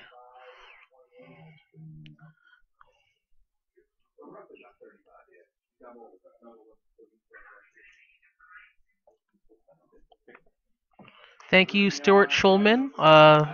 Loving the fact that I do the stream. It's all passion. Just I like the game, love the game, love to see it played, love talking about it, I love making combos. It doesn't cost me anything, so I'll do it. I'll do it for you guys. The community in Austin here is very small. Well, Stuart Schulman. The community in Austin here is very small and very non-competitive for some reason. Dallas is awesome. I played through there a few times. I learned from Kelly and Walsh. They are awesome. Yes, we've actually had a few messages and talks from David Walsh here. He does have that little nickname for my brother. He plays here. He calls him Kenpai because they have this kind of weird, hysterical love relationship that they share on Facebook. So every so often, you'll see their little inside jokes play back and forth. It's all about building the community here. Yes. It's about Walsh. Sure. Give it to me. You gotta give it to me now. You don't have a picture of yourself? Alright. Yeah, now that I found an actual weekly stream is awesome. I can probably learn so much from the games played, probably hopefully start getting better. Yeah, it's really fun to go ahead and host a stream. What I'm gonna try to actually do is I don't know if you guys tuned into the last week. I actually had a different segment called it Homeschooled because we played at home. We were comfortable. I was able to do a lot more production on that. So you had cards coming on the side. If you guys haven't checked it out, you can check it on YouTube. I have it posted up there. Everything is Dice Masters 101. You want my email? dicemasters101@gmail.com. You want my Twitter? Dice Masters 101. You want my YouTube, Facebook, I don't know, MySpace, Foursquare, Twitter, everything. Everything is Dice Masters 101. So if you're curious on anything that's posted or anything that you need to find, even the Twitch, Dice Masters 101, you're going to find it there. That's the username. I tried to grab it every single place. The only thing I didn't grab was dicemasters101.com. So I mean, later on, maybe that might be a possibility, but for now, it's like $20, and it's every year you have to hold it, right? I don't think I have the need to buy DiceMasters101.com. I don't know what I would post. I don't know what I would post other than the streams that I've been putting up, the YouTube videos I've been putting up, the Twitch I've been putting up. But other than that, you guys have any questions at all, any concerns? Let me know. Yeah, shoot me an email. I'll try to get to you if I can. But mostly, if you want to have the discussion, go ahead and message me on Reddit, because I'm actually a lot more active on the Reddit in terms of messaging, in terms of getting questions answered or anything like that. I mean, by no means am I like a pro player. By no means am I, I'm just a guy who loves Dice Masters. You want to talk about Dice Masters? Message me. Alright, let's go down the list. You can always use extra dice to make a ball-in tabletop. Yeah, you could. Actually, that was philanthropy. Well-paid butt doctor. I actually like having 2 sets of character dice so I can show people the game, let them borrow the dice whenever they want to play with. Yes, I agree with that, well-paid butt doctor. There's so many pieces that you get, it really doesn't matter, if you keep them or not. You only need, in my opinion, some cards, you can have 5, but You only need 4 of every dice. What's she doing right now, girl? I actually tried that in Nephi since they're trying to teach them. Oh, for sure. I mean, beyond the 8 to 10 of a die, it'd be cool if you had a do-it-yourself job. That's both from philanthropy. Well-paid butt doctor. I also have this communal dice bucket thing I bring to every session. All my excess dice. You can feel free to take dice or put them in. See, things like that, it really does help the community because a lot of the players, especially when I go, some of them are new, some of them are more veteran players, and they haven't filled out their collection. If you do want to play, draft is such a good way where everyone feels like they have equal footing because they all have access to the same cards. It may not be exactly the same like set that they're able to access, but for the most part, it's all communal. So a lot of people they really do like playing draft, not just for the fact that they need to fill out their collection, but at the same time everyone's more on equal footing as opposed to it's like, hey, let's just bring the meta and win all the time, because obviously no one's gonna have fun doing that. So that's why a lot of people when they play draft, they end up with a lot of pieces, but at the same time, you're able to um, go toe to toe with a more seasoned player, being a new player. We've had a lot of instances where we have a lot of our newer players playing a more seasoned veteran players, and it's pretty exciting to see a new guy be a regular here, and it's a really common occurrence actually. So it gets pretty funny. Let's go down the list. I know I'm pretty behind in the thing. Oh, actually, no, not that much. Alright, let's go ahead and keep going down. Pass, double, Millennium Puzzle. We've seen both those teams in the last rounds. Interesting. She's a very underrated. That's very I'm told underrated. the well-paid buck doctor, Stuart Schulman. I'm totally going to try to make a trip out to Cali and play with y'all this summer. Who doesn't like to go to Cali? We look forward to seeing you, Stuart Schulman. We'll be here. If there's gonna be any Dice Masters that's going around, it's gonna be here. Hopefully it's gonna be streamed, and we are going to be talking about it, talking about Dice Masters and playing Dice Masters. Unfortunate thing, Mega Warrior TM. The unfortunate thing is I think that they're in San Diego and I'm in Los Angeles. Not very much places around me within the at least 10 to 15 minute driving distance that I can play at. Okay. Actually, Comic Hero University is in. Oh, there's a train. I'm not sure if there's trains in San Diego. There probably is, but Comic Hero University is actually in Fullerton. My brother and we actually live near LAX airport, so we do make. I believe it's a 35-minute or 40-minute drive out from where we live near LAX, and we actually drive here to Fullerton to play. We've been here since the early days of Uncanny X-Men when they were playing Uncanny X-Men here at the store, and we've stuck with it through all the sets ever since then. So I mean, if you are looking for a place to play, I mean, we're not in San Diego.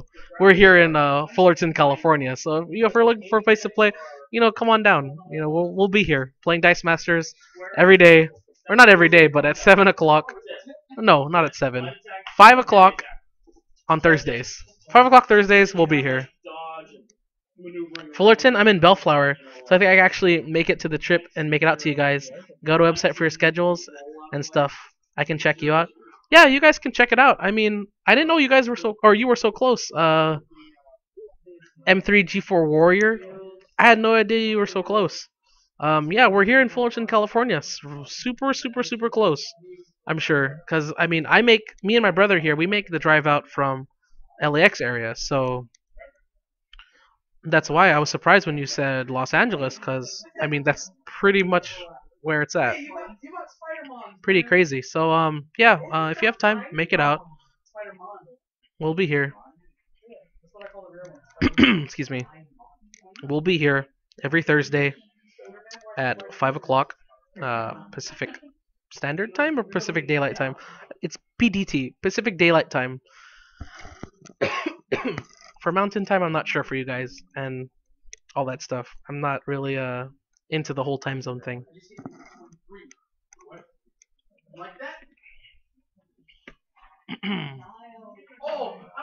Yeah, because Bellflower is actually really close.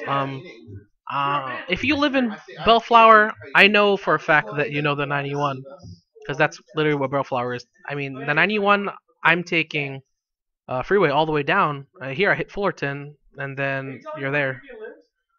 Why does he live in the shop? And a single tear falls from his face. Sometimes. But yeah, we'd love to have you guys here. Bellflower is not that far from Fullerton. Mega Warrior TM.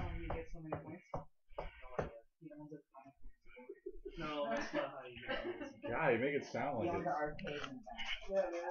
That's how. I'm very curious, Mega Warrior TM. What is the local comic book store that you do go to that doesn't do Dice Masters?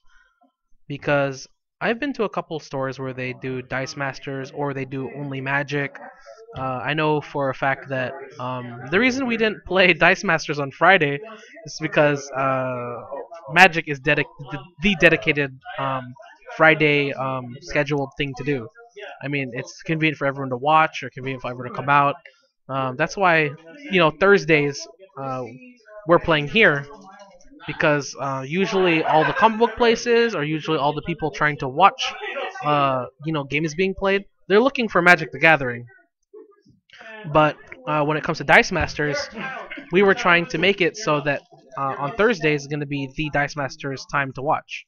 So on Thursdays you're watching Dice Masters here, and then Fridays whatever is going on is going to be going on. Really? Yeah, dude. Well, I thought you were fucking my mom. Yeah, I don't know. Did she So move? Alright, so I haven't been paying attention to this game I'm much. like, whoa. Let me go ahead and check things out. I think they're still at 2020. So, we see full fields, but other than that, I don't think... No one has taken a single point of damage yet? Alright. Here goes some offensive here, and it looks like we'll be able to see some life points going up and down. Wait, which overcrush is it? So if it's thrown card, you don't have to. Metropolis Comics, they sell most of the stuff for Dice Masters, but all the OP they support is Magic. Friday and Saturdays, and people just go in for Sunday to just play. I'll have to look up that thing, Metropolis Comics. I've never been there before, personally, but I can try to check it out. Because I am in the LA area, so if you guys are looking to play Dice Masters, just contact me and we'll play Dice Masters. We can even play on Google Hangout. Usually the times I can play vary. I honestly have a lot of games on my plate that I'm trying to juggle right now. I'm already happy enough that I was able to reserve Dice Masters specifically for once a week. So if at any time we can try to figure something out, because in terms of scene, the two places that I've been to that have people playing Dice Masters in this immediate area are the Bunker, and I've seen places Dice Masters here in Comic Hero University. I believe there was another place. He's playing his game. I'll ask him later. But in terms of just playing Dice Masters, yeah, as far as I know, those are the two places that we've been playing. I tried playing also at the Next Gen Games in LA, but it's kind of hard for parking for there. At least for here, the parking's a little bit more manageable. There's parking structures located in the area that you don't really pay for, so you're able to park there, and it'll be easier for you to come on down.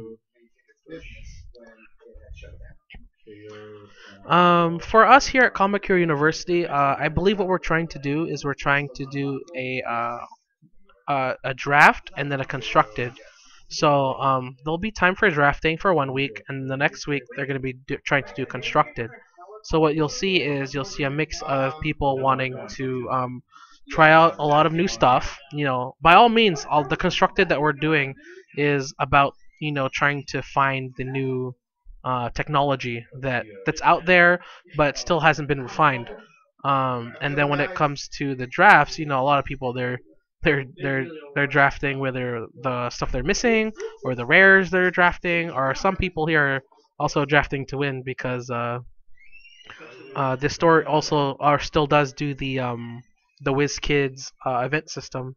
So you'll see a lot of people. What they'll be doing is they'll getting up their win records, stuff like that. So they'll be playing all out on the drafts. But for the most part, with constructed, a lot of people like to, try out to technology, things like that. You'll see a lot of people. They'll bring their entire sets. I know personally for me, I'll bring my entire set just so that I can figure out what I'm going to be doing. I mean, whenever I have an idea of a set, I'm literally just flipping through my book, looking at all the cards that have been there, and trying to figure out what works with what with the new set that's coming out. So I really like to look at like things like Yu-Gi-Oh! And how does Yu-Gi-Oh! Mix with like DC, or how does DC mix with like Dungeons and Dragons, things like that. I really like to just sit there and just uh, figure out combos, and then when that happens, I'll bring it to the store, and it's like, oh, this is how it works. Yeah, I guess that's how it works. And then when there's discrepancies, we throw all the questions at the Dice Masters rules database and have them straighten out everything. So a lot of the times we'll figure out new technology. I know that I figure out some technology that I want to bring out, but I'm gonna keep it under my hat a little. I know I introduced it like I think 2 weeks ago or 3 weeks ago, but since then I haven't really mentioned it or haven't really hinted about it because of my love for surprises. I've already even asked the Dice Masters database if it's legal. It's a very strange move. It's very strange, but I've asked the Dice Masters database. They said the move is okay. So the next time maybe constructed rolls around, I'm gonna bring it out. We'll see. Or it might just so happen I'm gonna be talking to you guys again, and maybe I'll have my brother play that deck. I'm not too sure. Okay, so it looks like I've caught up to all the questions. So thanks a lot, guys, for staying active on the chat. I'm gonna go ahead and see how this game is going. It looks like it's 20-19.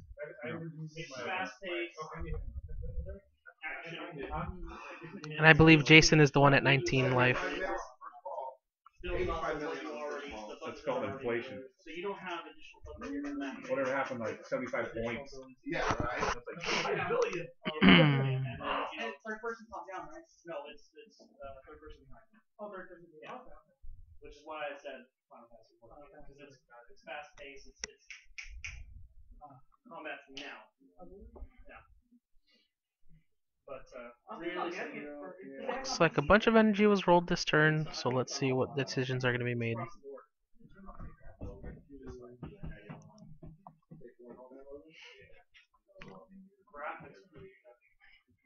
Yes, it's really good. The graphics are amazing. Yeah. I can't say enough about that. They gotta let me know. Yeah, I mean, very super. Do you know how far you are in it, or? I would say maybe 4%, maybe 3%. I'm not far. Are you the type to like savor the game? Oh, you do.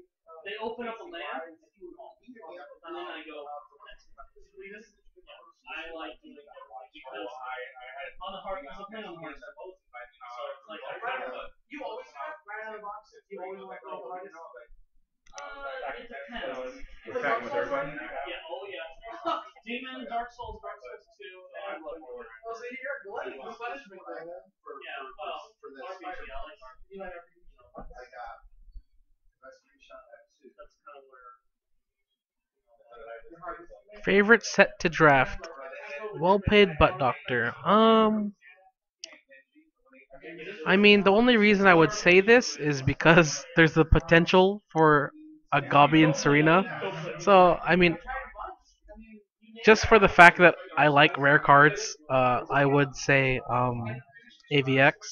But if we're talking about favorite set to draft within the confines of mechanics, whether in the confines of depth, and all those kind of things, absolute hands down favorite set to draft is Dungeons and Dragons, because standalone that game is amazing.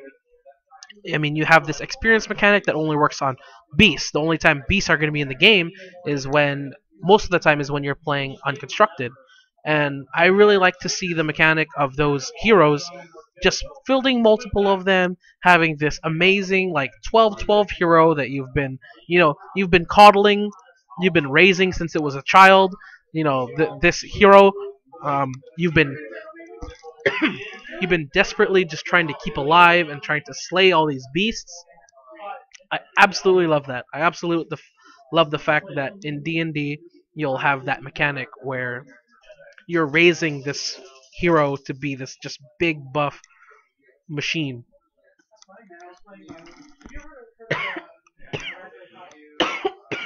Excuse me. Too much talking, guys.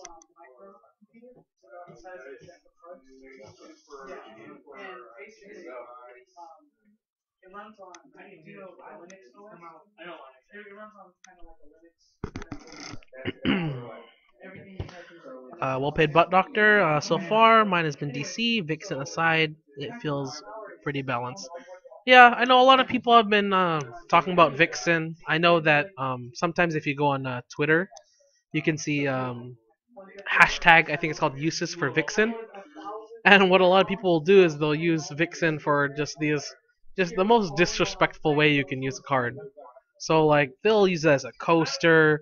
They'll use this card like to put on their bike so that it like makes those flipping noises. They'll use the card for like I think one guy used it to cut like Jello into pieces, or some people like use it to just like separate all these other things. But it's pretty hilarious. Sometimes if you find it, you'll just see these people just absolutely finding the absolute most hilariously funny way that they could use the card in order to give some use out of it, because the running joke is that it's completely useless. A 4 cost blank with it's a very poor dice numbers.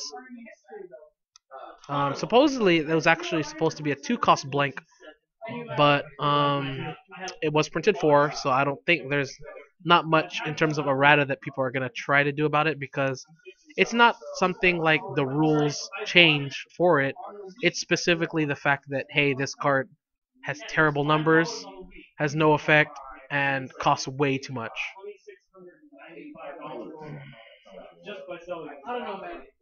Let's see. Well paid buck doctor. I like D&D too, but I noticed this trend or whatever drafted a better dragon team one every time. Yeah, that's true. A lot of people do draft dragon teams. Um, it's kind of unavoidable. Uh, I mean, there are plenty of half dragons to go around, but other than that, the ramp is pretty hard to get to. But a lot of the time, not a lot of people are able to draft. As long as people know what they're doing, most of the time, no one's gonna literally grab all of the dragons. Just a bit. I got it. Oh, to the left. Yeah, looks good. But yeah, I'll fix that in a little bit, guys. Cause we're just talking out here.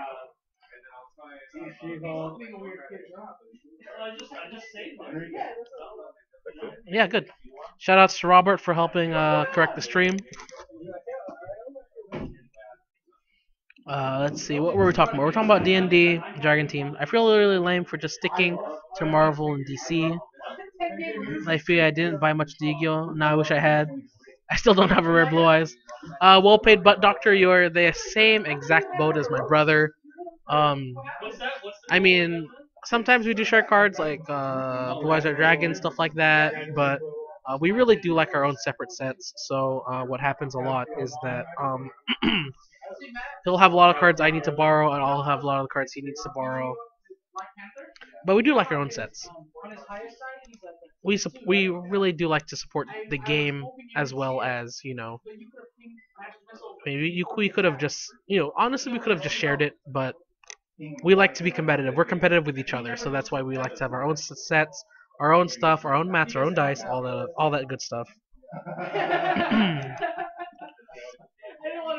Do you think the errata, the 1-star lord that is printed as a shield instead of a fist character, or will it be the first card that requires different energy to purchase than it produces? I'm not actually too sure. I guess we'll have to see what what they decide. I honestly believe that it would be really cool to have a card that you pay a different energy and are awarded with a different energy. That idea is it's pretty unique, pretty cool. But I have a feeling if they're gonna do anything, they might even just outright ban the card or somehow pull the card out of production. I'm not sure. I think they're still playtesting them. I'm not sure who has them supplied, but that's one thing that the game doesn't have is that kind of dynamic where you pay this energy and get this energy instead. I mean, I do like the consistency that you pay for something with mass, you get mass. You pay for something with shield, you get shield. You pay two generic energy for a card, or for a basic action card, you get two generic energy sometimes. It's not something specific.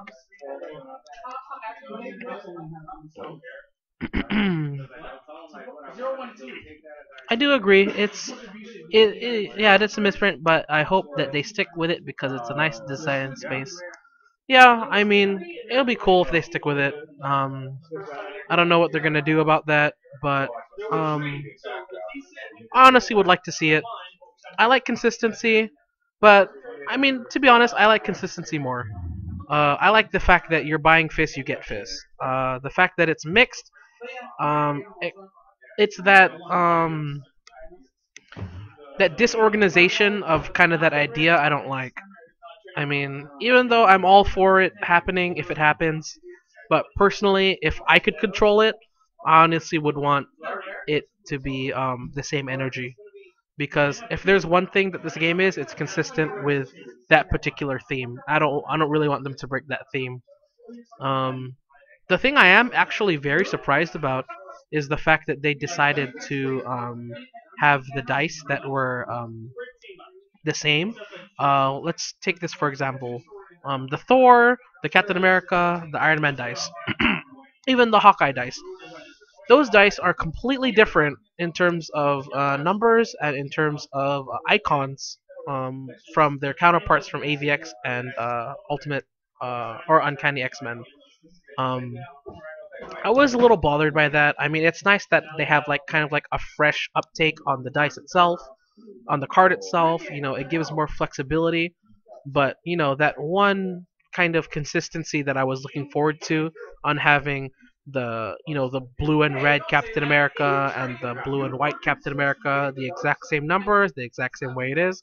You know, the perfectionist, like collector, kind of like purist in me likes that idea, but you know, they did make that decision to make the numbers different, to make the icons different. I don't mind that the color is different so much because I mean, with Iron Man you can have a different suit.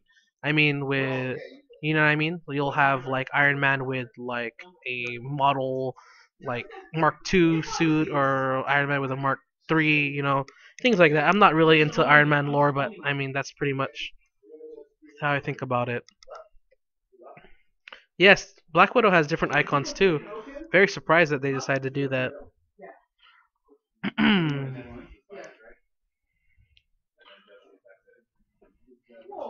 Yeah, I mean, we'll just have to see the kind of move that they decide to do for the game, to have that hybrid kind of thing. I'm not sure. Like well-paid doctor said, most likely a misprint, but we won't know until the set is physically, I guess, what would you call it, published or released? Because I'm pretty sure the dice are printed already. That's done, right?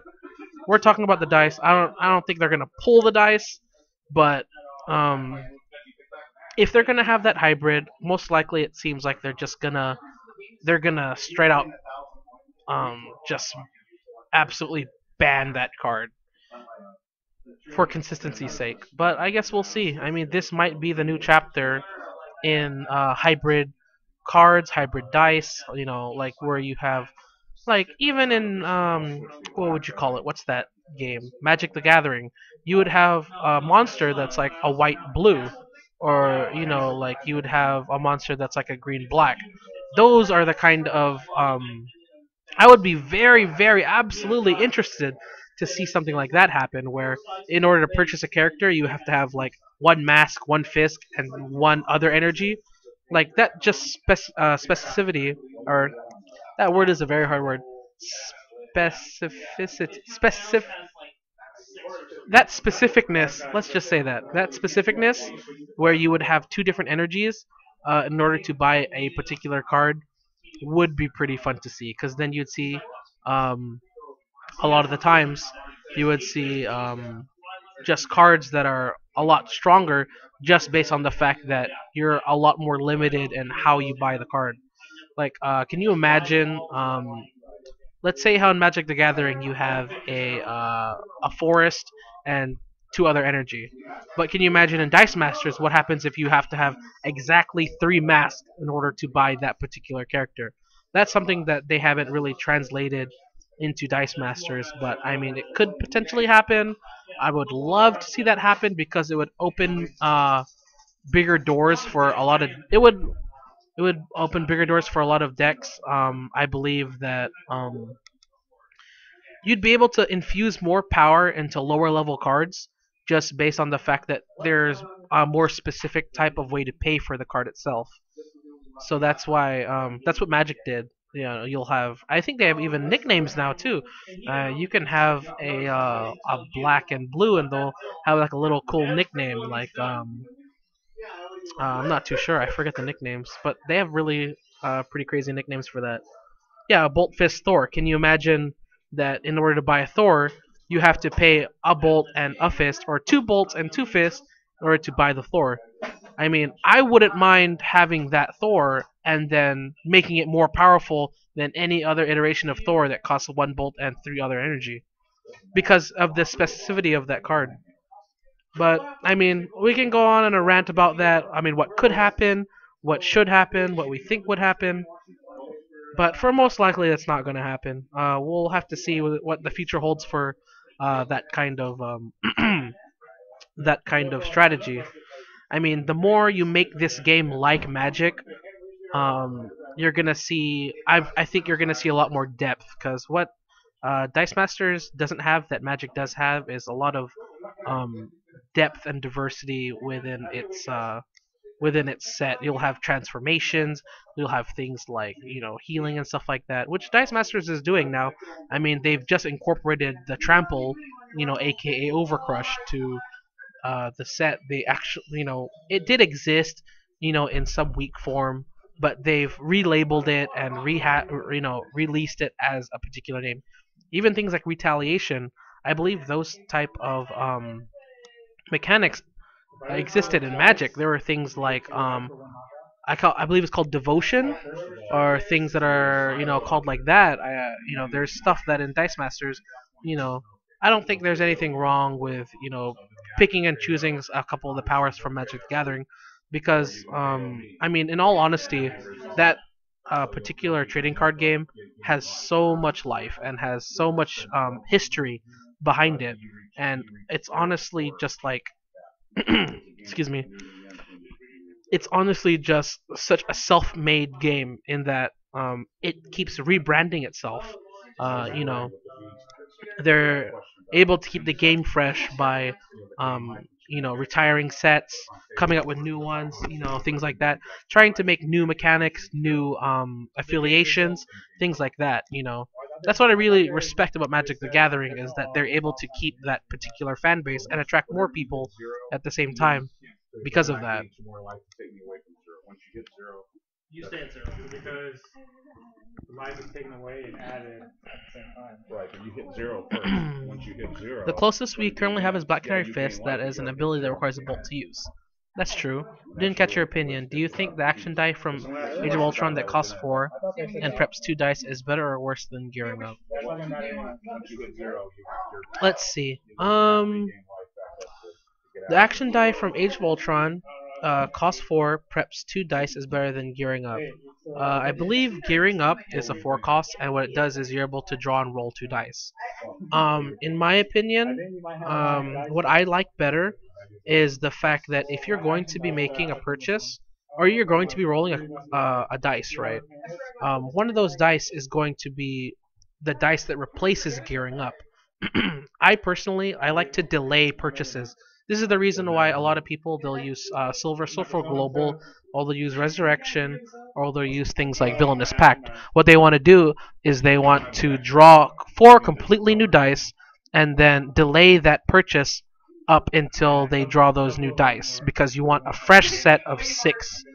But for gearing up, I believe you just roll it. So what's going to happen is that one of those dice is going to make up for the use of gearing up, and then at the same time, you probably won't be able to even have the energy to field it. So, I mean, all in all, I mean, I don't even know the card. I haven't even seen the card. But from what I'm told, and from what I know about gearing up, I would prefer that AVX one because of the fact that a lot of the dice, or a lot of the mechanics of the game for Dice Masters is that you prep dice so that you're able to roll more dice on one turn. So let's say you roll the, you know what I mean? So you're rolling the gearing up, you only get 1 additional dice because you have to replace that 1 gearing up dice. But if you were to prep 2, I mean, you're going to be rolling 6 next turn as opposed to 5 this turn.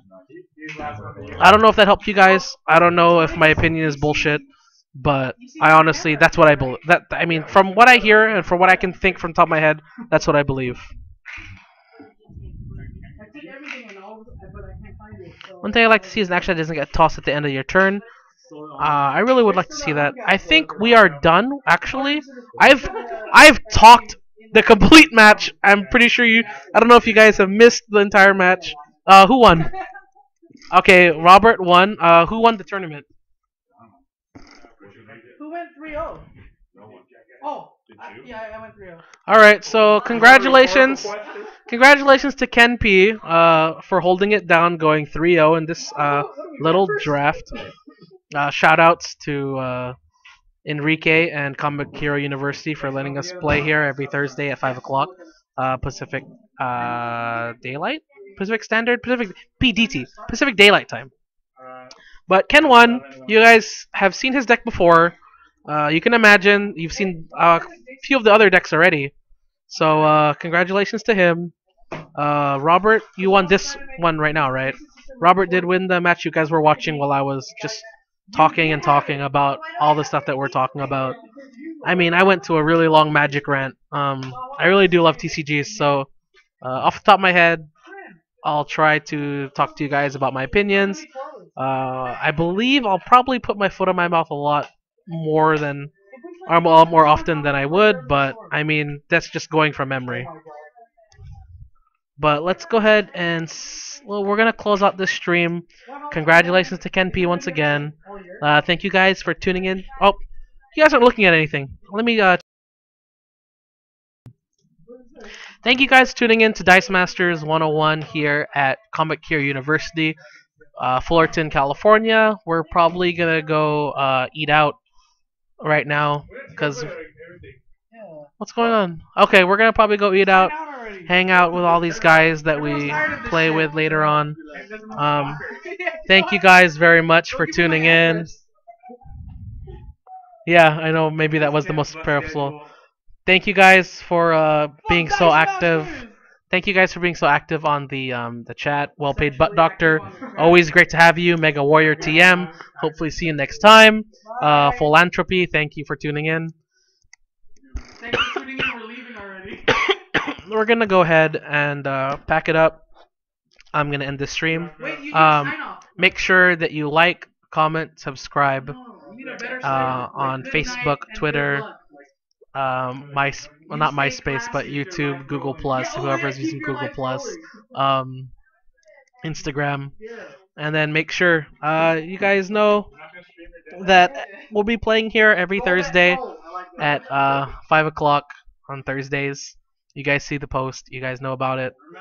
So thank you guys. Congratulations for Ken P. Yeah, thanks for the stream. Thank you very much. And you want me to sign off with something clever? You want me to sign off with something clever? Okay.